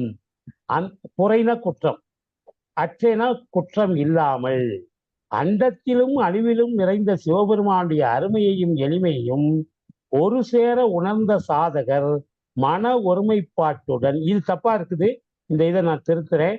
ஒருமையும் அண்டத்திலும் அழிவிலும் நிறைந்த சிவனுடைய அருமையையும் எளிமையையும் உணர முடியாது. யாரு? சாதாரணமானவர்களால். ஆனால் மன ஒருமைப்பாட்டுடன் ஆமையைப் போல் 5 பொறிகளையும் புறத்தே செல்ல விடாமல் உள்ளுக்குள்ளே இழுத்து கொண்டு பெருமை சிறுமைகளாகிய இரண்டையும் குற்றமில்லாமல் உணர்ந்திருந்தால் அவர்களால் அவனுடைய அருமையையும் எளிமையையும் அறிய முடியும். நமக்கு தெரிகிற பெருமையும் நமக்கு தெரிகிற சிறுமையும் மிக கம்மி.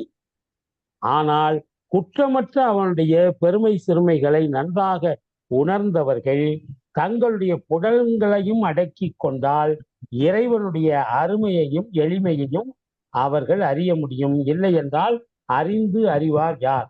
யாராலும் அறிந்து அறிய முடியாது என்று அவர் சொல்லுகிறார். அதுதான் அந்த ஒருமையில் ஆமை போல் 5 அடக்கலாற்றின் எளிமையும் ஏமாப்புடைத்து என்கிற திருக்குறளையும் போட்டிருக்கோம். யாரோ கேள்வி கேட்டாங்களே, என்னமா? தார்புரைங்கிறதுக்கு என்ன அர்த்தம் சொன்னீங்க? அத குற்றம். தார்புரை புரைனா குற்றம். புரைனா குற்றம். அத புரைனா குற்றம். அந்த இந்த கண்ணுல புரை வந்துருச்சுன்னு சொல்லுவாங்கல்ல, புரைனா கண்ணுல புரை வந்துருச்சுன்னா குற்றம். ஓகே. அப்ப அதுக்கு முந்தி சொல்றான் கேட்டிருந்த பொய்மையும் வாய்மை இடத்த புரை தீர்ந்த குற்றமில்லாத நன்மையை தருமானால் பொய்யையும் வாய்மையை ஏற்றுக்கலாங்கிறார் திருவள்ளுவர். பொய்மையும் வாய்மை இடத்த புரை தீர்ந்த நன்மை பயக்கும் எனின், குறையில்லாத குற்றமில்லாத நன்மையை தருமானால் பொய்யை கூட மெய்யாக எடுத்துக்கொள்ளலாம் என்று ஒரு எக்ஸம்ஷன் ஒன்று கொடுக்கிறார். அதான் புரைனா குற்றம். குற்றமற்ற சிந்தனைகளை உடையவர்கள் இறைவனுடைய பெருமை சிறுமையை போலவே அவனுடைய அருமையையும் எளிமையையும் உணர்ந்து கொள்ள முடியும் என்பதான் அந்த பாட்டினுடைய பொருள். 133வது பாட்டுடன் நாம் நிறைவு செய்கிறோம். அடுத்த வாரத்திலே 134. நான் அடுத்த வாரம் அநேகமா என்ன இதுவரை அடுத்த வாரம் 23 வெள்ளிக்கிழமை இலங்கையில இருப்பேன். நான் செல்ற இடத்துல எல்லாம் கனெக்டிவிட்டி கேட்டிருக்கிறேன். ஒய்ஃபை கனெக்ஷன் இருக்கும். அதனால கிளாஸ் இருக்கும், அதில் கட் பண்ண மாட்டோம். 30ஆம் தேதியும் 6ஆம் தேதியும் இந்த 2 வெள்ளிக்கிழமையும் நான் இலங்கையில இருந்து தான் கிளாஸ் எடுப்பேன். ஒருவேளை அங்கே இன்டர்நெட்ல ஏதாவது கோளாறு இருக்குமானால் அது பற்றிய அறிவிப்பை முன்னக்கூட்டி உங்களுக்கு அந்த திருமந்திரம் வகுப்பு அதுல நான் போட்டுருவேன்.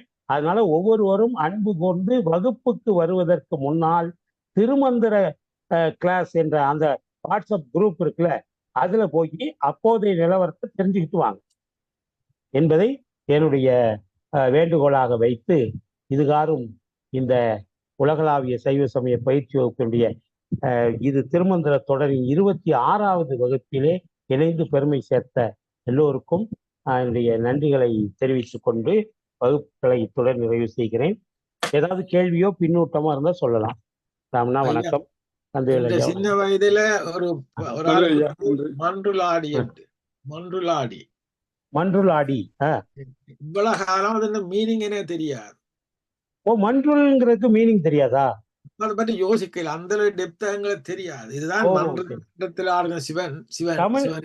இன்னொரு சிறப்பு என்னன்னா, மன்று என்பது திருமூலர்ல மட்டுமில்ல, நீங்க எந்த அடியார்கள் தேவாரத்துலதான் வருது என்ன, எந்த இடத்துல மன்று அல்லது மன்றில் ஆடும் அப்படின்னு வந்துட்டாலே அந்த மன்று என்பதற்கு இது ஒண்ணுதான் பொருள். கனகசபை, பொற்சபை என்றுதான் பொருள்.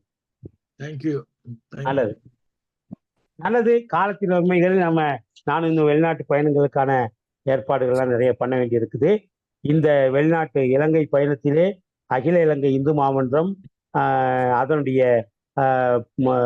செயலாளராக இருக்கக்கூடிய திரு கந்தசாமி ஐயா அவர்கள், நமக்கு ரொம்ப வேண்டிய ஒரு விடைக்கொடி செல்வர் தனபாலா, அவர் பிரதி தலைவராக இருக்கிறாரு. இவங்க ரெண்டும் தான் அந்த முழுமையான ஏற்பாடுகளை பண்ணிக்கிட்டு இருக்கிறாங்க. ஒருவேளை உங்களில் யாராவது, இங்க இருக்கக்கூடியவங்க பெரும்பாலும் எல்லாம் ஈழத்தமிழர்கள் தான், உங்கள யாராவது அந்த உங்களுடைய ஊருக்கு பக்கத்திலே உள்ள பள்ளிகளுக்கு செல்ல வேண்டும் என்று நீங்கள் விரும்பினால், இந்த நோட்டீஸை நான் குரூப்லையும் போட்டிருக்கேன்னு நினைக்கிறேன், இல்லைனாலும் போட்டுறேன். அதுல அவங்க தனபாலா நம்பர் இருக்குது, ஸ்ரீ தனபாலா நம்பர். அவற்றை இது பண்ணி, ஐயா நீங்க எந்த மாவட்டம் போறீங்க, இதுக்கு போவீங்களா, இனிவில் போவீங்களா, மதுரை போவீங்களா, காளி மாத்திரை போவீங்களா அப்படின்னு கேட்டுக்கிட்டு, அப்படி போறதா இருந்தால் நீங்கள் நிகழ்ச்சியை அவங்கள்ட்ட சொன்னா அவங்க ஒழுங்குபடுத்திடுவாங்க. போற வழியில அந்த ஸ்கூல்களுக்கும் போயிட்டு வரலாம். நன்றி. எல்லோருக்கும் வணக்கம் கூறி விடைபெறுகிறேன். கண்ணகியம்மா, உங்கள் பயணம் நல்லா இருக்கட்டும். நன்றி நன்றி. கண்ணகியம்மா, எதுவும் கேள்விகள் உண்டா? வணக்கம் கணேசமூர்த்தி ஐயா, வணக்கம். வணக்கம் ஐயா, நன்றி நன்றி. கண்ணகியம்மா, கேள்விகள் எதுவும் இல்லையா?